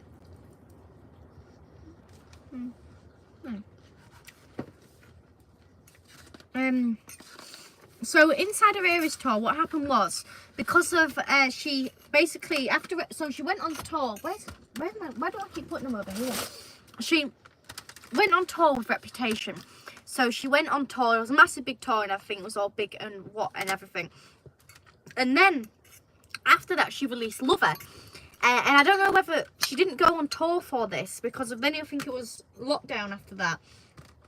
And then she released these 2 albums, which were both lockdown albums. And then after that, she released Midnight, and then she went on tour. But what she did was because of she had 5 albums. Is it 5 albums? 1, 2, 3. She said 5 albums. I suppose if you count the new one, but then again, she was already on tour by that point. But anyway, she had a lot of albums she didn't go on tour on, which she couldn't just like go on tour for every one, could she? So then she had this idea, you see, to do a 3.5-hour show with all of her albums on, all inside once. So just like basically a massive big show just full of her albums. And so basically this is the Eras tour, which is a massive big thing at the moment. Because obviously she's still on tour. Sadly, she's left the UK and sadly I never got to go, which was quite depressing and I feel like I'm going to regret it for the rest of my life. But sadly... the prices were a fortune. Yes, sadly the prices were a fortune. I'll see if I can get some pictures of her at the tour in my magazine. Well, this is her inside the Lover bodysuit. So she starts the show off with Lover and she changes her outfits all the time. But as I was saying about before about the Reputation outfit, now inside the show, every era she does. So era is every album basically. And so for example, this is one era. This is another era. So that's what eras mean. And she does a different outfit for every era, and every time she'll do an era she'll change her outfits up, so there'll be a different colour, a different style, could be whatever. But the only one she has not done it for is Reputation. That's the only one she's worn the exact same suit for, which is a bit weird really. And I would imagine when she releases the the big album, she might, the re-recording, she might change it eventually, because I mean she's at like 100 and something shows she's done with the same outfit. So this is the outfit, you know, she's worn. I know it's a bit of a not a very clear photo, but that's the same outfit she's worn for 100 and I don't know 30 shows. How many? I don't know how many she's on at the moment, but that many shows she's worn the exact same outfit, which is a lot, and not changed it. And then look, this is the bodysuit again of Lover. So this Lover's this album here. So she starts the show off with Lover. So that's the bodysuit she wears. Lovely bodysuit. It's a Dalesman tour, Abby. I don't know, it might be the Tangier, I think. So is there no way we can get down? We won't get down in time now, no, I've just said that it's that by the time we've got out, you won't get down because it's come early. And then, so then after that she wears, oh there's a better picture. I'm just getting some pictures for you so, inside a second. And it doesn't, as you know, doesn't tell you, so it's going past now. You can hear it. I thought we wouldn't get downtown because it's come early. Anyway, I'll show you my favourite outfit she's ever worn, I think. I think it's pretty much my favourite outfit. I mean, she's worn some, obviously, but one of my favourite outfits is, I'll just get it for you. I mean, I love that outfit, actually, but... this one. I really like this one, which is the one she wore. She did do a video and she released, well, I feel like, I can't remember why she released, I think it was part of one of her documentaries, and she was saying about the fact that she can barely move or breathe or lift her arms up. But anyway, that's the outfit she wore, and I love the hairstyle and everything to it, and so it was a good outfit she wore. And then that one, yeah, and there's that one as well, but these are basically showing about awards and ceremonies that she's been to, and then I love that one as well, which I showed earlier. So obviously this is a massive big tour that she's doing, and she's playing at the most shows. I mean, can you just search up how many shows she does? Richard said, here's a Taylor Swift lyric. What song is it? Midnight you come and pick me up, no headlights. Style. Ah. I didn't have to. It's style, isn't it? Abby says that's quite the outfit. Yeah. Aaron says maybe you could see Taylor Swift at her next tour when you're older. I hope so. The thing is, I just really hope she doesn't like retire or or anything. I don't think she will. I think she's obsessed. Yeah, that'll probably be me. I'll just be still working. I mean, she's not that old. Richard says it's the right answer. Thank you. I mean, you can test me if you like. I would quite enjoy to be tested. All right, test Matilda. Go on, test me. Find some lyrics and test me now, and I'll see what I can do. And see how I can get there. That was a drag. I suppose that was a nod to it as well. Can I just borrow your iPod? So you can test me on anything. We'll have a good, test. I feel like that was quite fun. What if you get them all wrong? Then have a good cry. How many shows is Taylor Swift's Eras tour? This voice thing isn't working. You're gonna have to search it up. Just search up how many shows she's done, because she's done like a lot. I mean, she's done a lot anyway, but I don't know how many there are altogether. And she sings 44 songs, which is a lot, isn't it? Oh yeah, unbelievable. All in one night and stuff. I mean, they say like the fact of her doing one show is like she burns so many calories. It's like running a marathon. 149 shows. The Eras Tour is the ongoing 6th concert tour by the American singer-songwriter Taylor Swift. It commenced on March the 17th, 2023 in Glendale, Arizona, and is set to conclude on December the 8th, 2024 in Vancouver, consisting of 149 shows that span 5 continents. Quite a lot of shows and singing, isn't it? Oh, one of them actually got cancelled. Could you just search it up so you can just see the statement? And one of them actually got cancelled. I think it was in Vienna. It got cancelled because of it was terrorist, wasn't it? Yeah, which tour? Somebody threatened to basically bomb attack the place, kill everybody. Which tour? So it was quite obviously serious. So basically that was quite a big thing inside the Swiftie world, because obviously all the Swifties got let down, which that's thousands of Swifties. I mean, could you imagine that happened here? Vienna concert cancelled after attack threat. After that show, she was set to come to London, which she did do. But I mean, could you imagine going to London and you just got like a threat? Because then everybody else, and then if you're gonna go bomb a place, you'd think, right, he was about to bomb a place, I'm gonna do it now. He's giving me the idea to bomb the Eras tour. So it's it must have been pretty scary. It's all right. Here's your lyrics. Oh, I mean, I presume the lyrics. I don't know any of her songs apart from Shake It Off. I'm sure I can pass this test. And cause I can do it with a broken heart. 1, 2, 3, 4. Do you mean by I can do it with a broken heart? Is that the song? Yeah. I think you put the song in the lyrics, David. I think you put the song title in the lyrics. Yeah. Let me just get the album. And then Richard But I says, can do it with a broken heart. It is. Where is it? Where is it? Where is it? Where is it? I can fix him. No, I can do it with a broken heart. There. Probably not that clear, but it's there.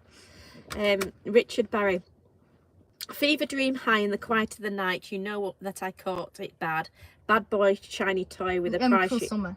Cruel Summer, Richard. Cruel Summer, love it. And David Charles, they're getting shorter now. They're all going to be like one words. There used to be people older and know this song, this game show. Who I've forgotten who hosted it, but they do that name that song in 3, wouldn't they? And then they cut a bit of it out, so they play a little bit of it. Did it actually use live instruments? No, it was Because just. of Taylor Swift, I don't think that was what the show was especially for. But she went on one of the shows with a really big celebrity, and I should realistically know his name was.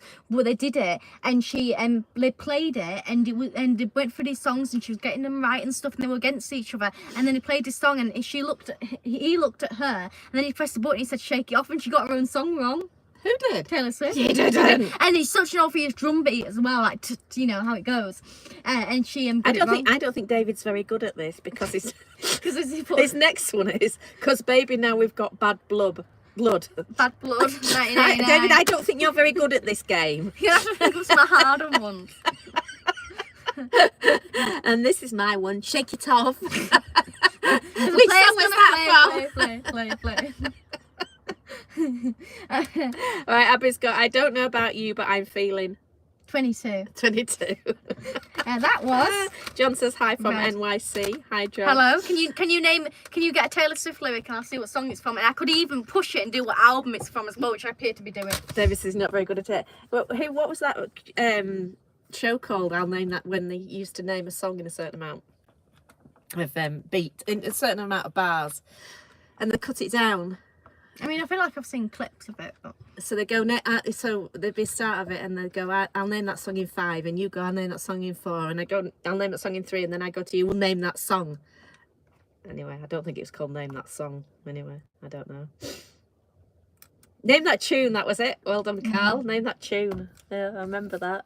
Must have finished a long time ago. do you think I should test you on a song? Yeah, go on then. Alright. I won't know it. I don't know many of them. I only know Shake It Off and Look What You Made Me Do. It's actually quite hard to think, actually. You don't even know any lyrics for Taylor Swift. No, I'm thinking of what you would know. You're not supposed to think of the one that I know. You're supposed to test me. I won't know it. Okay. I feel like a failure all night. I'll get it Where all wrong. the poets went to die.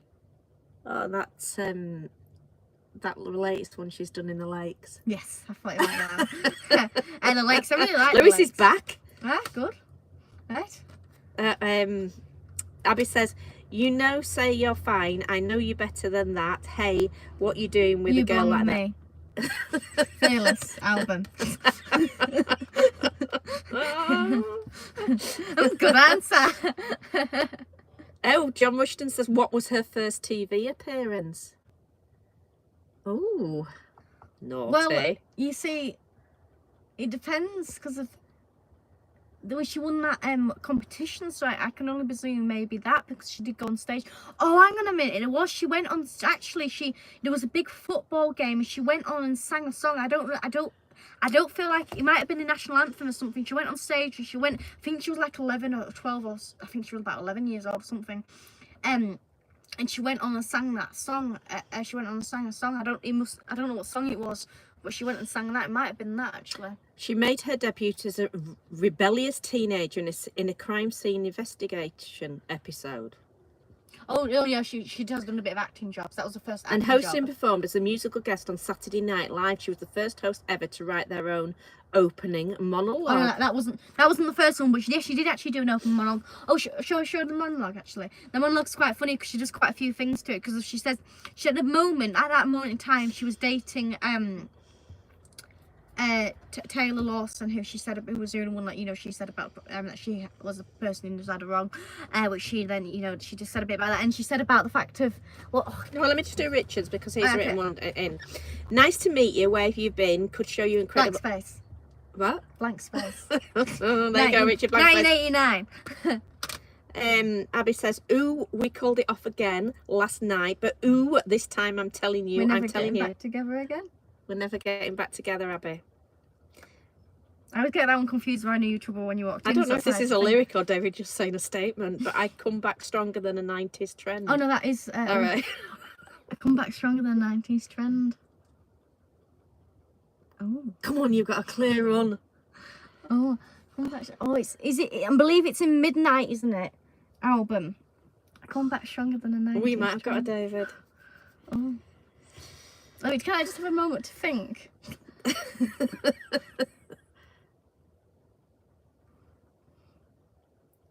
feel like I haven't listened to it enough. Oh, where is it? Which one is it? I'll just go through them all in your head. John says, you have a nice family channel. Congrats, guys. Thank you very much. Thank you very much. My mind's gone We blank. just stopped. The nice channel has just stopped. It's on hold at the moment. Because she probably won't give in until she gets this right. No? I come back stronger than a 90s trend. I can literally sing it. I just can't do anything else to it. Oh, no. Can you think of the words after?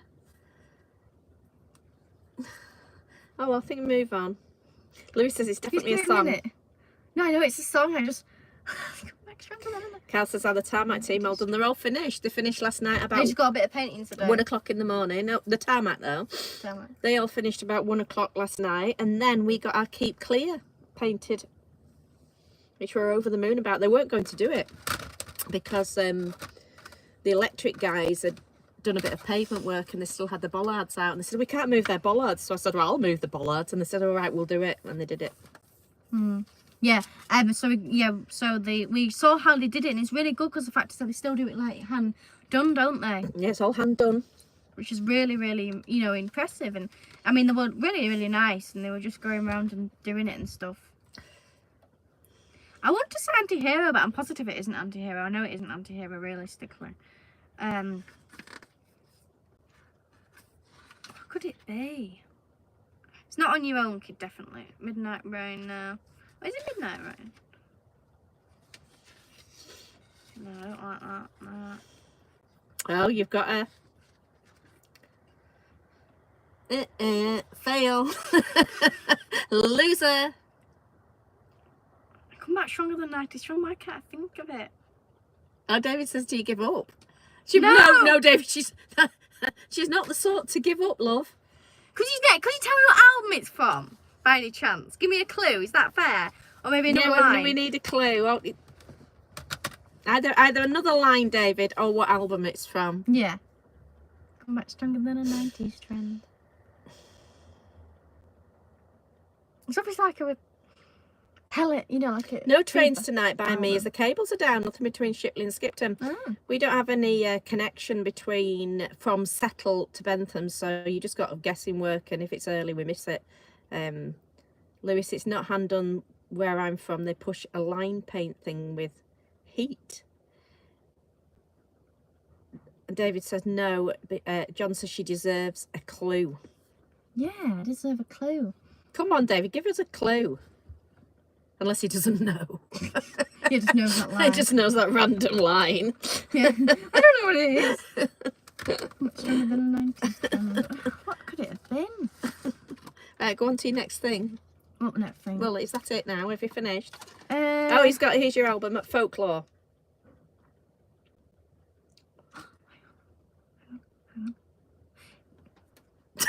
Is it? Right, okay, Folklore. It could either be... Is it Cardigan or The One? Cardigan or The One, David? I mean, Cardigan and The One come back stronger. I feel like it might be Cardigan. Cardigan, that's their answer. Or August, possibly, but I don't really want to go to August. I feel like it's either The One or Cardigan. Come back stronger than that. I mean, I could just look actually.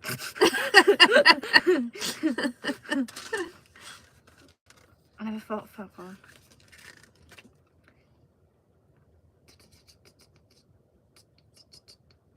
No, he says no. Is it August? Gary says he knows the answer. Thanks, Google. What's the line? Come back stronger than a 90s trend. No. I'll Google it. I mean, it couldn't be like the Greatest American Dynasty or anything, could it? Stronger. So this is your fault, actually. This is Mother's fault. Because Oh, it would be. you never let me would listen be. to folklore. It because would be you're my fault. I can guarantee it'd be my fault. It won't be Mirabelle, will it? You're just going through anything. I think I could get this better. Oh, it doesn't say. Oh, here Must it be is. August. Well, it's that's the actual title of the song, Stronger Than a 90s Trend, according to this. Willow! No, you got it wrong, mate. That's not. It says album Evermore. It's in Evermore, not folklore. Well, I'm sure I read Evermore Folklore. Let me go back. I'm sure I did. No, that's why. It's in, Unless it's me. Hang on, it might be me. It's in folklore. I mean, Evermore, sorry. It might It's be in me. Evermore.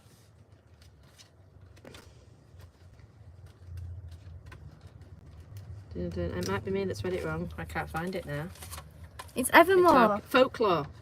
Yes, it's put folklore. Well, actually, we both got it wrong. Yeah. Because of it was actually because of you. My clue was wrong because of it was in Evermore. Actually, as you can see, that's Evermore, and Willow is the first one. Is the first single Willow there? Yeah. So that's why. So Yeah, but you didn't know the song. well, because I started thinking in my head it was I started thinking in my head it was midnight, and it was obviously wasn't. It was I didn't think of the folks one. John says he's liked and subscribed. Thank you very much. Thank you very much, John. Right, is that everything? Is there anything else to say about Unless our somebody Taylor? can quickly comment about a line of something. Folklore and Evermore sister sets. It doesn't matter that the sisters, because it's still set completely different albums. I know that the sisters, but it's different albums. The fact of the competition, because of if you told me it's in Folklore, I'm going to completely forget about Evermore because it's different album sets, isn't it? Yeah, but you didn't know the song. You didn't know what song it was from. Yeah, but I started thinking the fact of I started getting to the folk line of it. No, because then I said, oh, is it? No, because yeah, but. Yeah, if you know the song, When you said it was Folklore though, because then I thought, oh well, it must be inside. Yeah, but you didn't know the song. You had to get that as a No. clue, so you didn't know the song before that. Yeah. Because you had to say, give us a clue, so you Well, didn't know the but song it's your anyway. fault for not letting me play it. So it's my fault Yeah. now. So it's my fault. Yeah. It's Richard's fault. Yeah. It's everybody else's fault. Yeah. Do you think it might be your fault? Only by a minor margin. Not really. Not dramatically. What? Right. Question, Richard. What is too messy. what is Taylor Swift's net worth? We at 1.3 billion or 1.1. It's a bit. 50 Thunder says, sorry I'm late. Right, what are we talking about? Just about Taylor Swift. And then, Sort of, a little bit. Matilda's a loser, as David's just put loser. She's a bit of a loser. She I'm didn't know not a the things. loser because you didn't tell me the right album. She's doing a Taylor Swift, talking about Taylor Swift, and she knows very It's the little funny about thing her. is the fact that you didn't forget about the fact that I got everything else right. You focus on the smaller point, isn't it? The thing where I got wrong. You don't focus on the Abby fact says of mum's fault. all the other laughing. things I Yeah, got but right. you're going to be a Swiftie. They're obsessed. You have to know everything. I do know everything. So you're like a mastermind contestant, Yeah. and they sit there. You're going to have to redo Yeah, but- it. well, You're going to have to redo your I've 2 only hours been a of Swiftie Taylor. since like about last year, October Since this time. morning. So I haven't, I've not had the opportunity to fully over it yet. Poor Taylor. I hope she doesn't tune in because I've tagged her. I mean, imagine she tune in, you get it so wrong. Sorry, Taylor. I'm trying. We'll blame it on Taylor next. We'll say it was Could have Taylor's been my fault. fault. It was Taylor's Richard fault. still thinks you're really good, even if you did get, something wrong. I got He's it still right. behind you. I got it perfectly right. And John says, how many siblings does she have? Oh God, get this Brother? right. You mean by Just get it right, Do you mean won't by? Do you mean by like Yeah, another brother and sister, She's a yeah. brother. She's one brother who's about 3 years younger. No. He's goodness I for think he's that. like an actor. David says you'll have to do another one next month. She will. She'll be learning up about this. But she's not going on tour for like she's not being on tour for a month because of she's like taking a break before she We goes should to do the somebody Americans. interesting though, like Mark Knopfler or somebody like that. Yeah, but it's just I already know so much about her anyway. It was quite, I mean, I did have to do a lot of research really because I had to get all my facts right. But I But you didn't get that bit right, did you? well, I never. That's not. You obviously count. didn't. How does that not count? It just doesn't. Yeah, How does it? Alright, okay. it doesn't count because it was half wrong anyway, so it doesn't count. Richard says Matilda Taylor Swift mastermind lol. Why didn't you go mastermind? I think you might have to be 18, that's the only thing. By that point, You've chosen specialised subject in there. Taylor Swift. And then if you get one wrong, you'll just be abusing the presenter. I don't know who presents it. You go, that was your fault. And he'll be like, well, I just asked you the question. Yes, but it was the way you asked me. You asked it completely wrongly. Well, I just said, I just asked the question written down. It's their fault, isn't it? Yeah, it probably will be. It's their fault. I can't. I never seem to get many things wrong, and if I know I get it wrong, then I'll take the blame. But I didn't get it fully wrong that time. What about Lewis Hamilton? What about Lewis Hamilton? Neville says it's been a marathon, but he's made it to the finish line. Well done, Neville. Taylor Swift has to do a full marathon every night when she does a show. Gary says Taylor Swift just posted on Instagram. She's gutted you didn't know, Willow. I think she will be gutted. But that's not fair. You've upset Taylor now. It's not my fault. She's got a lot of albums I've got to go through. It's a lot of albums. David says nice, Gary. John says you have a really good relationship by the sound of it, guys. Yes, she's the boss. I just learned to do as I'm told, John. Richard said, what was Taylor Swift's first hit? Timber. I can't pronounce it right. Timber. I'm really rubbish at pronouncing this. Timber McGoal, isn't it? Timber. I can't read that right. Oh, in this dark. Gee. Let me get it bigger for you. I can't read that. David says Matilda is Morris Red. McGaw. Tim McGaw. Abby, when you get something wrong, blame it on everyone else. She does, Abby. She's I already have got, reasons to blame. She's already got that. I had reasons to blame. It's usually my fault, whatever I do. I had reasons. But it wasn't my fault. It's always my fault. Right, have we done everything? Is anybody questions about Taylor Swift? Oh, you could comment what your favourite song is. My favourite song is Look What You Made Me Do. I could actually, I'll just talk to you. So when she wrote Our Song, when she wrote that song, Our Song, which I can actually play that one on guitar. When she wrote it, so there was inside her school there was a talent competition, and she wanted to play a song there. So she wrote this one, and she wrote it about her partner at the time. And she played in front of, all of her classmates and stuff, and everybody was like, all loved it. His friends loved it, her friends loved it. She never said the fact as whether he actually loved it or not, but I don't know. And then she took it to a record label and says, all my friends love this song, I want to put it on the CD, album.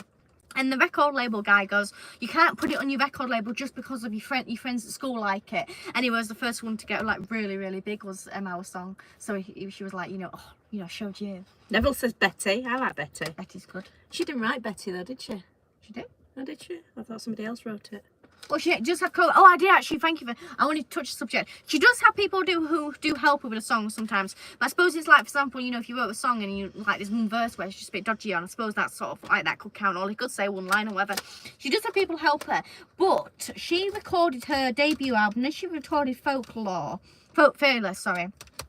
And people said the fact that she doesn't write the songs by herself. So, speak now. Every single song on this album she wrote fully by herself. Oh, well done, Taylor.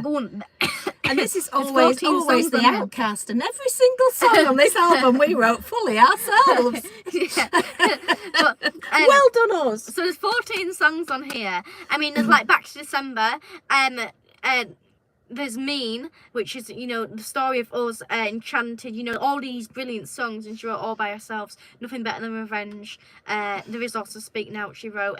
Dear John, which we said about before, about the fact of her relationship where she was 19, he was 32. Abby is Bad Blood. Oh, Bad Blood, yeah. Lewis, We Never Getting Back Together, that's one of my favourite ones. Wee! Richard says, my favourite song is Style. Do you know what the song is about? David, boys only want love if it's torture. Well, it's not the song type. No, he's moving on love. You asked people to send in lyrics. Right. This is just swapping from the favourite song. Blank space. Right. 50 Thunderer, would be great if Taylor Swift did a cover of Doris. Yes, if you could get her to do that, we'd be overjoyed. Really good. Really good. Just anything, really. I'd just be happy if I just get to see it for 5 minutes. She can do a cover of Fred Dibner if she likes. We can go on stage or whatever. Can you just let me be, a person that goes on before? Support act, dear. Yeah, support act. Right, have we done? We've done nearly 2 hours. I think we might have done 2 hours. 2 hours of Taylor Swift. Should I just talk through what her album order? Well, we can stay on. Oh, I forgot to say about Factors. So this was the first album, basically. And then after that, there was Fearless, which I explained before. The Factors. Right, I think I'll go in. No, can I just quickly, just give me 1 minute. okay. I'm going inside a second. Just give me 1 minute. I just wanted to explain a few of the songs, how she wrote them. So on here, Fearless, 15, she wrote about her best friend, Abigail. Abigail supported her for everything, basically, meaning the fact she's still always been there. She's been Abby mentioned... says, please, no. That's a bit what I feel like, Abby. I just want to go. Let me just get I this just five want to minutes. go in and have a Just let me coffee. quickly say out what the songs are written about. So she wrote that about her best friend because of about like being 15 and stuff. And she's been featured inside a lot of music videos and stuff. And she's been a long done best friend, long last best friend. Love Story, I explained that one earlier. What that one was written about. You Belong With Me. She came into like a classroom or something. And a friend was on his phone, and his girlfriend was like having a go at him. So she goes in the beginning of the song, "You're on the phone with your girlfriend. She's upset, going off about something that you said." And so basically, she got that idea from that. And then I've already touched those songs. And then Speak Now. Where's Speak Now gone? Is there any songs that I know about here? Where are you going, Mama? Looking at the clouds, they're all pink. Are they? Yeah. Oh, Enchanted. Basically she met this person who she met, I don't know whether they were doing like work together or something, and she just really liked them and she was like enchanted to meet you and stuff. And she basically, the person messaged her, gave her an email and said, "It was really nice meeting you today," or something like, "It was enchanted to meet you," from this email. And she wrote that about the fact of that person sending that message. So she wrote that. And then after that, We've got pink clouds, look. pink clouds. And then Red, when she wrote "I Knew You Trouble When You Came In," she wrote that because this guy, no, sorry, we're never getting back together, sorry. She wrote that because of this person came in, and he said she just recently woke up with the person they were going on about, and she says, they were like inside the recording studio doing work and stuff. He came in and he goes, "Oh, you probably get back together." And then he walked out the room.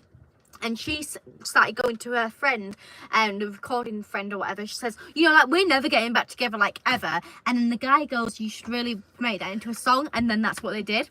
So that's how they wrote that song. And then All Too Well. Now, there's a few things I've forgotten about, which I just need to quickly get out. All Too Well is originally about 6 minutes long, and she was talking inside an interview, and she sort of joked about the fact is when they originally wrote it was actually, she wrote it 10 minutes was All Too Well. The song was like literally 10 minutes long, and then her fans started going on at her saying, "We want to hear a 10-minute version, we want to hear a 10-minute version." So inside her re-recorded version, she has released a 10-minute version, and she even did a short film, so the song plays while the film goes on. So she actually did a short film about it, and then 22, which is obviously just about being 22, and then, actually on Stay Stay Stay is a very jolly simple song which she has ukulele on it, and it also, there's a song called Everything Has Changed which she also wrote with Ed Sheeran, and she told a story about the fact is when they meet up to write it, she basically, like they were all ready to go and start doing a bit of writing, had a guitar in her hand and stuff, and she just bought a trampoline, and she had this house and she had this massive big tennis court, and she put a trampoline right inside the middle, and she goes to Ed Sheeran, she said that she was like a child, she said, "I just bought a trampoline. You want to come and see it?" So they brought her off to go and see this trampoline. She didn't realise the fact she still had this guitar inside her hand. They started jumping on this trampoline, and then she said, "Oh, so what do you think of my pre-chorus? The bit she had on it, on the song." She goes, "Oh yeah, that's good anyway." And then they sat down this trampoline and started writing a song. And then after that, there was 1989. And then so on 1989. Blank Space, because obviously Blank Space is basically saying about all the people that always talk about relationships and saying that saying that she's this and she's that and she dates too much and she doesn't she just is with them to write songs and stuff. She basically took all this and she got loads of lines and she put it over years time, really, like loads of years, and she put them all together, and she sort of thought, she thought of this character inside her head, like this person everybody's picturing her as, and she wrote a song about this character. So when you watch the music video, which I would recommend watching, Blank Space, it plays it all out quite well. She basically said about the fact of that's all that you all making a character about me and show this character, it's not her. And then Shake It Off, I think it's supposed to be like shaking off all haters and stuff, and saying about the fact of also saying that she that when, because she's really tall, she says when she dances it looks a bit weird. So she says, but even though the fact she's having a good time, so she said about the fact is that Shake It Off was the fact of, you know, she's having a good time, but you're not having a good time, but you can dance, you know, that sort of thing, like she's having a good time. And then Aaron says, how is it light when where you are? It was dark where I am. I'm only 200 miles south. It's still light here. it's got a bit of light. David says, the land of the midnight sun. 50 Thunder says, how's the new job? And Aaron's starting it on Monday. And Abby goes, ooh. 50 Thunder says, cool, good luck. Lewis says, don't go, I'm loving the entertainment. David says, Jane Aurora Borealis. And David says, Paul McCartney did a song called Willow as well. David says, he must have known I would win tonight and Matilda would lose. Oh dear, David. You're still traumatised, aren't you, love? Yeah. yes.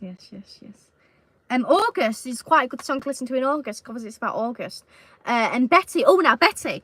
So in folklore, there's 3 songs called The One, Cardigan, and Betty. Now what she says it's a love. So Betty's a love triangle, basically, where there's these 3 people.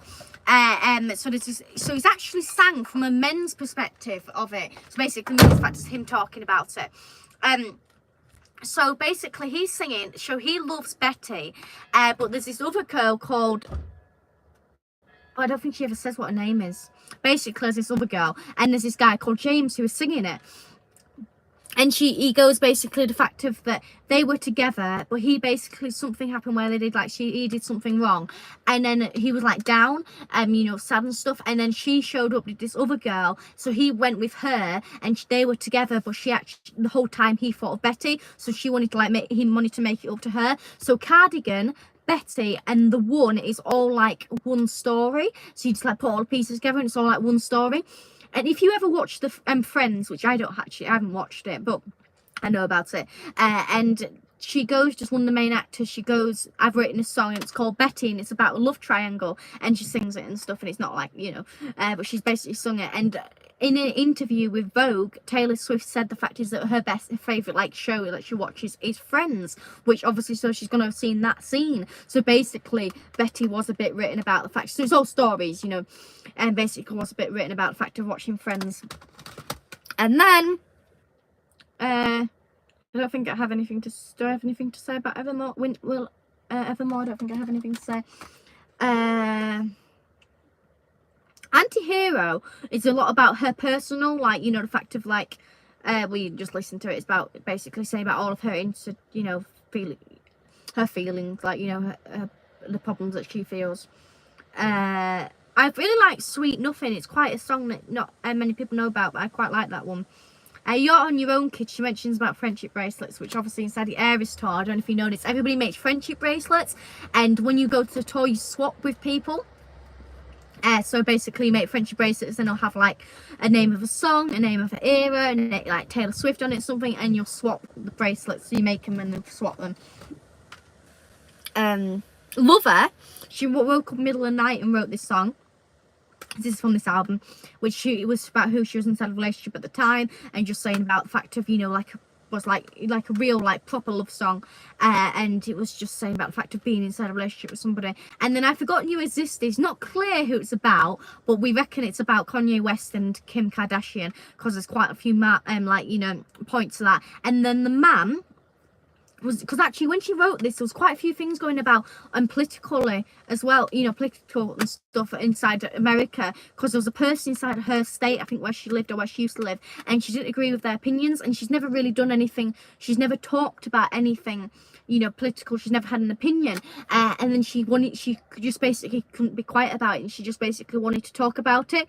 So the song The Man, I believe it is, I'm not too sure about that one, but the You Need to Calm Down is definitely about all that and stuff, saying about the fact of her opinions and stuff. And The Man is basically about the fact of, she wanted to say about the fact of how it is about the fact of being a female inside the music industry and how easy it is for a man, and she wanted to say about that. So what she decided to do was sing it from a man's perspective, meaning from being the man. So you have to listen to it, but it basically really like talks it through well. And then Paper Rings is also a really good, just really jolly song. And then London Boy was supposed to be wrote about her partner, who was her longest partner, Joe, who is from London, lives in London, and she was saying about, you know, just how wonderful he is and stuff. And then in a Torture Poets department, she's written a song called So Long London, which, to be honest with you, I haven't really listened to that much, but that one is supposed to be basically tying on to that, meaning So Long London, like bye London, meaning as basically, I suppose, him. And then yeah, so that's all those songs and stuff. And it's Miss America, I don't really know what that one's about. And then Torture Poets department, she did write one song about her partner she's with at the moment. I don't know what it's called, but I've listened to it quite a bit, which is you know, the person she's with, Travis. And then but Daddy I Love Him was what she was saying about earlier, about the fact of that I reckon might be, anyway. And then Who's Afraid of Little Old Me, that's quite a good song. And then I Can Do It With a Broken Heart, which was basically saying about the fact of when she was broke up with Joe, she was still doing the Aries tour, you see, well she still is, but she was performing, and she went to do it, and she performed Lover, and you can see on stage she's actually crying while she's performing it, because she obviously just broke up with him, which is the song she wrote about him. So she was crying on stage, so she was saying about the fact she can do it with a broken heart, like she can do all this performing while she's really, really deeply upset, and the fact she can do all this performing. Mama, can you read the comments and then we'll go? Sorry? Can you read the comments? I tell you what, that wind's building up tonight, isn't it? What do you reckon, it's going to be like a storm? Oh, it's fairly building up. Oh, my tomato plants are going to be all right. Yeah. I had to listen to Taylor Swift for an hour and a half on the top deck of the bus with Little Miss. Oh, That's Rob. I like that. 50 Thunder. I remember seeing a Dave Grohl interview where he said about him going to a party with Paul McCartney and Taylor Swift. Wish I had been there. Gary said, why do I have this image of Matilda falling out with Mum and singing We Are Never Going to Stream Together? Oh. Richard says, how many songs has Taylor written in all of her albums? One moment. Neville says, you're not the only About one. 200 and something. Gary. KN About says, 204 how big is your collection like in total? So 1 minute. About 274 to 249 free, because she's written a lot of songs for other people, which has been really big hits, but she didn't take the credit for, basically. And my collection of CDs, I've got 1, 2, 3, 4, 5, 6, 7, 8, 9, 10. I've got, I believe. Yeah. K Pink Entertainment says, what's your favourite song off Lover? Just give me 1 moment then. Aaron says Marcia Blackburn and says Taylor hates her. Neville says basically Matilda gives us a 2-year diploma course on Taylor Swift in just 2 hours 10 minutes. I don't think she's stopping, Neville. Can I just say what my favourite song is? It's a bit hard for me to say my favourite song is because I'm a bit like with most things. I'll get bored of things, like I get bored of food. I'll focus on one food I like, and I'll get bored of it. And I'm a bit like that with music. Not meaning as fact I still love Taylor Swift, but I'll get bored of one of. I'll get really into one of the songs, then I'll move on to another song. So the moment I'm obsessed with Cruel Summer, but I love I Forgot You Existed, Cruel Summer. Lover, not so much, just mainly because her mother doesn't listen to it. But The Man, Paper Rings, Me, and You Need to Calm Down. By the way. Good night, Abby. Bye, Abby. You've done well, Abby. I'm proud of you. Keep on this long. Well done, you. Aaron says, remember to close the boot of your car. Yeah, I'll leave them open because it was dry today, so I always open the doors on the classics so let air through, but we will remember. And David says, goodbye, Matilda, from number 1, the winner boy. Better luck next time. I think the thing is, you forget about the fact is you put Folklore when it was Evermore. I'm on your side, David. She didn't know it. I could have known it. It was just, you know, if it was had a lot going on. Richard says 243 is the right answer. Is that that's what I said, 243? But I don't. The thing is, because I did Neville search says it up. bye, Neville. Thank you. You've done well, Neville. Congratulations, Abby and Neville. You've done very, very well. To everyone. Well, because obviously I found different sources. I didn't know which one it was, so I just thought I'd just go for that amount. I have searched it up before, but obviously she just released Torture Poets Palmer. She's got like 31 songs on it, 36 or something, so it had a lot to add on there. But I mean, she'll have more songs than that she's never released, won't she? Oh gosh, K Pink's coming in strong now after 2 hours. Do you both have? I'm not Swifty, by the way, K Pink. I just help her read comments because she's dyslexic. Do you both have any theories about Reputation, Taylor's version? I wouldn't have a clue what you're talking about, so I'll let Matilda answer that. She's supposed to release it on the 20th, wasn't she? At the Eras Talk, that was the last one in August, and she didn't do it, which was quite shocking. She did release a music video, but it wasn't like a proper music video. I know it was a music video, but it was just like, clips of her doing a day-to-day job. So I don't really know. I mean, she's got to release it at some point, hasn't she? She's got to release it. But they reckon she's going to do it at the VMAs because she's been nominated for that. So they reckon she's going to release it then. So that's the only theory. But I did watch one theory, which she's still got to release the debut, you see. And they reckon the fact of that, obviously Reputation is going to be a lot more bigger than the debut album. So they reckon she's going to release a debut album before Reputation, because obviously she's going to want to, leave on a high. She's going to want to end the re-recording because she can only re-record for so long. She's, ran out of re-recording. So they reckon that she's, you're going to want to end on a high, aren't you? Which Reputation would be a high, as if the debut album would not be as big. So I reckon she probably would do that one first and then the debut and then Reputation. But I reckon as well that if I was Taylor Swift and I went to release Reputation, I would change a complete different outfit because she's worn the same outfit every single show the whole time. So you'd think she'd do a massively different album. Sorry. You manage. Yeah. I reckon that's what my theory is. I mean, she's got to release it, so we know it's going to come. But when she's going to release Karma, if Karma is real, that is. But there is a lot of theories to reckon the fact is Karma is real, isn't there? What? Karma Lost Album. What do you mean real? Well, because it's a lost album, so nobody knows if it's real or not. But they reckon there should be an album because she released Reputation, but she went in hiding for a year, and it was coming. What do you mean a lost album? So she was before. And you haven't just explained this, have you? Because I haven't been here. I did explain it a bit ago, but I can just quickly re-explain it. There was She released an album. She had like this thing where she basically released an album every 2 years inside a certain type of the year, like month or whatever. Not exactly month, but that sort of season. Yeah. It was coming up to that time, but then she had that trauma with Kim and Kanye West, so she went into hiding for a year. And they reckon she scrapped whatever album she was doing because she started changing her appearance. She dyed her hair, cut her hair different, started wearing different clothes. Now, what's her natural hair colour? Well, it was blonde, but it was a bit more bleached. It was like really bleached. So she's gone to like a natural colour. Yeah, she's natural now. Yeah. But she was bleached at that point because she was changing herself ready for a new album, because that's what she did every time she went for an album. She'd change her appearance because of that's how she's so big. She completely reinvents herself all the time. And she was doing that. So they reckon, right, everybody was thinking, right, new album coming, this is normal. Anyway, then all that trauma happened, so she went and disappeared for a year, and then she came with Reputation, which was, like a big, throwback album. And the reason why she called Reputation is because of, obviously her reputation got completely ruined.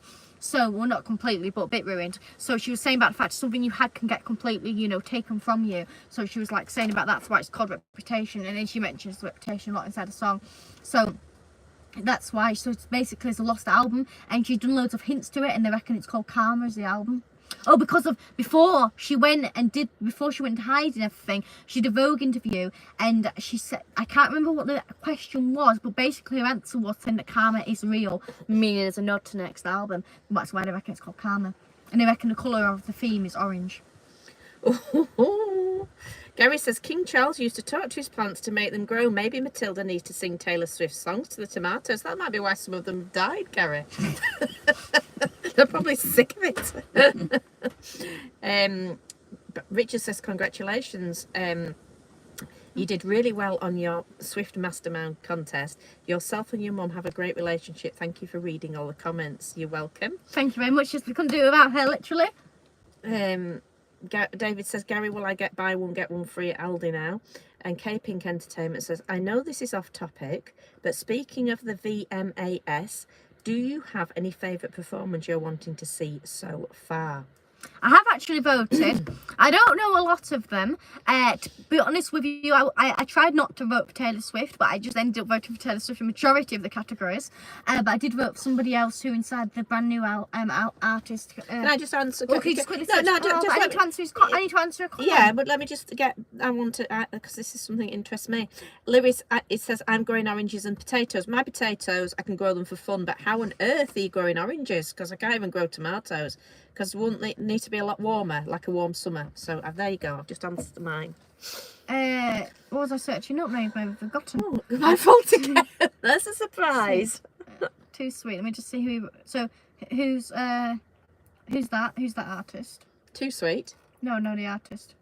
Bye. Oh, Hoysia. Hoysia is the person who did it. Anyway, I just really like that song, so I nominated him for brand new artist. Because that's his song that he wrote. So I nominated him. I think I gave in a vote to. I can't remember who I gave in a vote to. I don't know whether it was Sabrina Carpenter. I don't know. I mean, Sabrina Carpenter, she swears a bit inside the song, so I don't really like her for that. I can't remember who I voted for, you know. I just know I voted for Taylor Swift the majority of the time, but I voted for him. I'm sure I gave somebody else a vote because I had spare votes, so I thought I'd just give him a vote. Be nice. That's an Eminem. No, because I mean, I didn't know what, I think I didn't know what song I was voting for, so I just didn't bother voting for Eminem just in case I didn't like the song or not. So I just didn't, I left it, but... Oh, God, it is getting windy. Is it getting windy anywhere with anybody else? There was also Ariana Grande, which she, I feel like I gave her a vote just to be nice as well. Louis says the orange tree does along then the potatoes, and David says you could grow them in a pineapple house on a south-facing wall. Caping Entertainment, very cool. I think Hosea has some nice music. I've only ever listened to Too Sweet, but I do really like Too Sweet. I've only ever listened to that one, but yeah, that one, taking it from that, yes, he has. Yeah, we're finished. Yeah, I guess so then. I've managed to do 2 hours 20 minutes on Taylor Swift. Yeah, I think we did quite well, Mr. Train. But apart from that, I feel like we did quite well on our show. The film of the tarmacking will Louis says he's in his 2nd year of growing. Well done, you. Oh. And it's a bit windy where he's from. It's really windy tonight. My potatoes, I've never had a problem. They just grow for fun. But and chives and parsley and stuff like that. But tomatoes, I never get any luck whatsoever. They're still. I've got them growing now, but they're still green. I haven't got one orange tomato. And I started about March. I started trying to grow them, so it's just a nightmare. But David says he's just had a curry. good. We like a curry. Like anything right now. So the tarmacking video will be coming out soon. Just got a bit of editing to do, and then I'm hoping for a new dance routine to eventually come out. I'm still working on it, but I'm trying to get it done, and then I just need to go and record it, so that should be coming eventually. And then obviously I don't know what day the news will be on. It could be on Saturday or Sunday. I'm not too sure. I mean, I don't know. I feel like I might have something on Saturday. I can do a post or something. And also I will put a short out. I need to put a short out from the radio because I only put that on Instagram, so I will put a short out as well. And don't forget to check out my music account as well, MRW Music Official as well. Please, anybody who has been checking that out and viewing it and subscribed, thank you very much. I deeply appreciate that. I'll show you a picture of it now. We've got 44 subscribers, so we're doing extremely Sold well. all our CDs. Oh, as well, yes, as well. Oh, I've got 45 subscribers. Never mind that. I've got 45 subscribers. This is my music account. So you can go have a look at that. I've got 45 subscribers, sorry. So that's been going really, really well. I just posted a music video of I Do, which is an old one. I have had a little edit of it. But I put it on there because I want them all inside one place. So that's had 67 views. So go make it 68. And also we've got some other, you've got quite a few videos on here as well, which you can go see. Look at all these, quite a few videos on here. And there'll be more coming, and we've got some shorts as well. So all the special CDs have sold unbelievably, which we're over the moon with, because that's 2 recording sessions, and they should be here hopefully by the beginning of next week. I think it's about time that they're here, and then I'll get them posted out first class. Yes, so very, very exciting, the fact of these. Thank you so much. I really do deeply appreciate. I mean, I extremely appreciate the fact is that you've all paid for them and, you know, supported me and bought them and interested in buying them as well. So thank you so much for buying them. It's been really, really nice of you all. And just buying my normal CD as well. Any form of support you can give me is Somebody's just put on wonderful. YouTube, how many of the CDs have you got left? With your fame increasing by the day, I may have to look down the couch and see what sovereigns maybe hence and grab one whilst I can. You can't. They've gone. They've gone. I'm sorry. I'm sorry. They've gone. They've gone. Well, literally, because we had 3 left. Oh no, I think this gentleman might be the one that's got one. And Oh, I that haven't, might be all right yeah, then. we haven't responded. Look, we don't always get notifications, and we haven't responded, and that's 6 hours ago. And I think he's got one. Oh. I'll put that. I think you got one. Just put question mark. Got one. But they've also, if you haven't. Yeah, they've all sold. So I'm sorry about that, but they have all sold. Yeah. But and then I have got some special cards though. I feel like Mother's giving majority of them away. But I work out and make. Actually, I could probably just DIY some. They might not have thank you on the front, but I might just have to DIY. I might have to go through my free print and pictures and just find one of just pictures. And then I might get on with that tonight actually, because I was gonna put some like special tape around them as well. And stuff. I mean, I was considering putting like little Haribo sweets in there, but then again, I know not everybody likes sweets, so I wasn't too sure about it. So I thought maybe. And now she's told you anyway, so it's not going to be much of a surprise. Yeah, maybe not. Just you'll see what you get. You get something as long as you get your CD. The CD is more important, isn't it? At the end of the day. And then some Haribo sweets. I think they'll be a bit annoyed if they paid $19.99 for a bag of sweets. Well, when we ordered our CDs, we got a bag of Haribo sweets. I thought it was really good. No, I don't know. It's a bit sort of like not thinking out the box, is it? I'd want something a bit personalised rather than a bag of sweets. Maybe. I was just thinking that because of those are the things you buy in like small packets. Right, so Richard said there's a Scottish joke, but I can't speak in a Scottish accent. What do you do if you find a trumpet growing in your garden? You got to root it out. Aaron says he doesn't use Instagram anymore. K-Pink Entertainment. All right, well, I've got to go, but it was very nice to be in here and chat with you guys. I hope you guys have a good night, and thank you very also. much, And thank you very much for joining in. Thank you. Okay, listen to us talk. Oh, he's just jumped again. Neville, I was on Neville. My subscriber count goes up one a day. Oh, well done, Neville. Bless him. It's good actually, because a lot of people's don't go up. Well, but, I mean, Yeah, one day actually is really You're doing good. actually Really good. doing well there, Neville. A lot of them don't. In fact, well, your music doesn't do that one. Your big one does, obviously, but your music one doesn't do. You're doing better than her on a music one, Neville. If you start singing a few songs, you might even get 2 a day. David says, "Don't worry, I grab one. I think you've got one." Aaron says, "How many normal CDs?" So there's only about 10 normal CDs left, isn't there? Yeah, we need to do reorder them as well. It was him, so thank goodness for that. So we don't, if just speaking to everybody, we don't always get notifications, and particularly if you comment twice on the same comment, or you comment on somebody else's comment. I don't know why, but then suddenly it'll give you a notification sometimes about 3 months later, you'll get a notification that somebody's commented. I do try and check them as much as I can do. Right, David says, when you send the CD, Matilda, please no glitter for me. Why do you like that? I won't want it, David. I said to her, if they've got a shaggy pile of rug, they'll be absolutely I mean, fuming. we might possibly get it wrong, and we might just forget. Like, glitter. And then you go, just be prepared. Just be prepared. I've just put down a fresh ash floor in the log cabin, and Defen Baker, the wolf hybrid, gets upset at glittery things. It said it was me, Matilda. So no, you must remember, I won't put glitter in any. Just put the card in. Aaron says she didn't give me glitter the second time. Oh, poor Aaron. Oh, sorry. I didn't know if you. Well, the thing is, I didn't know if you wanted glitter. I didn't know, because you always say for me not to put glitter in things. Rob says there was a song playing on one of your videos. Is it your new CD? Now, the song that we've put on the new CD got professionally recorded. Is it 2 weeks ago? About 2, No, maybe more than that. Maybe about a month ago. We haven't put it out.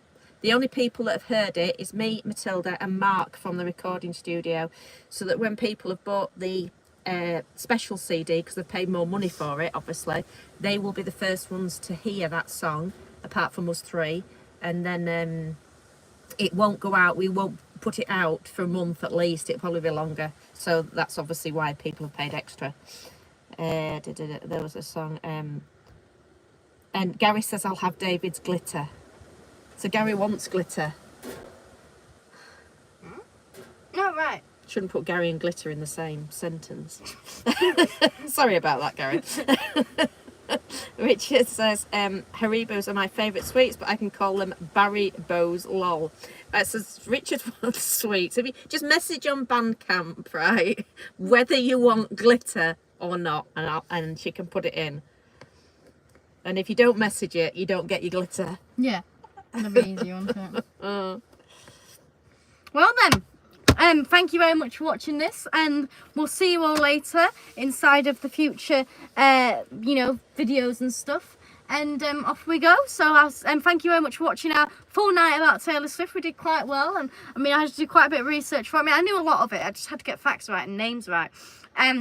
But thank you for letting me talk about Taylor Swift, and we'll see you all later. Louis says I'll have both. You just have to. I can't remember all this lot, and I'll get it wrong, and I'll send David some with glitter in, and I just can't cope. So you'll. We'll just have to. If you want it, no, just bung it on Bandcamp. Right. Just message on Bandcamp, and then I'll know, because that's where I'll go down to get your addresses. So just make sure you put it on there, and then I'll know as soon as I go to put your address on. Right, they want glitter. Yeah. Right. Well, thank you very much. Thank you very much. See ya. Bye. Bye.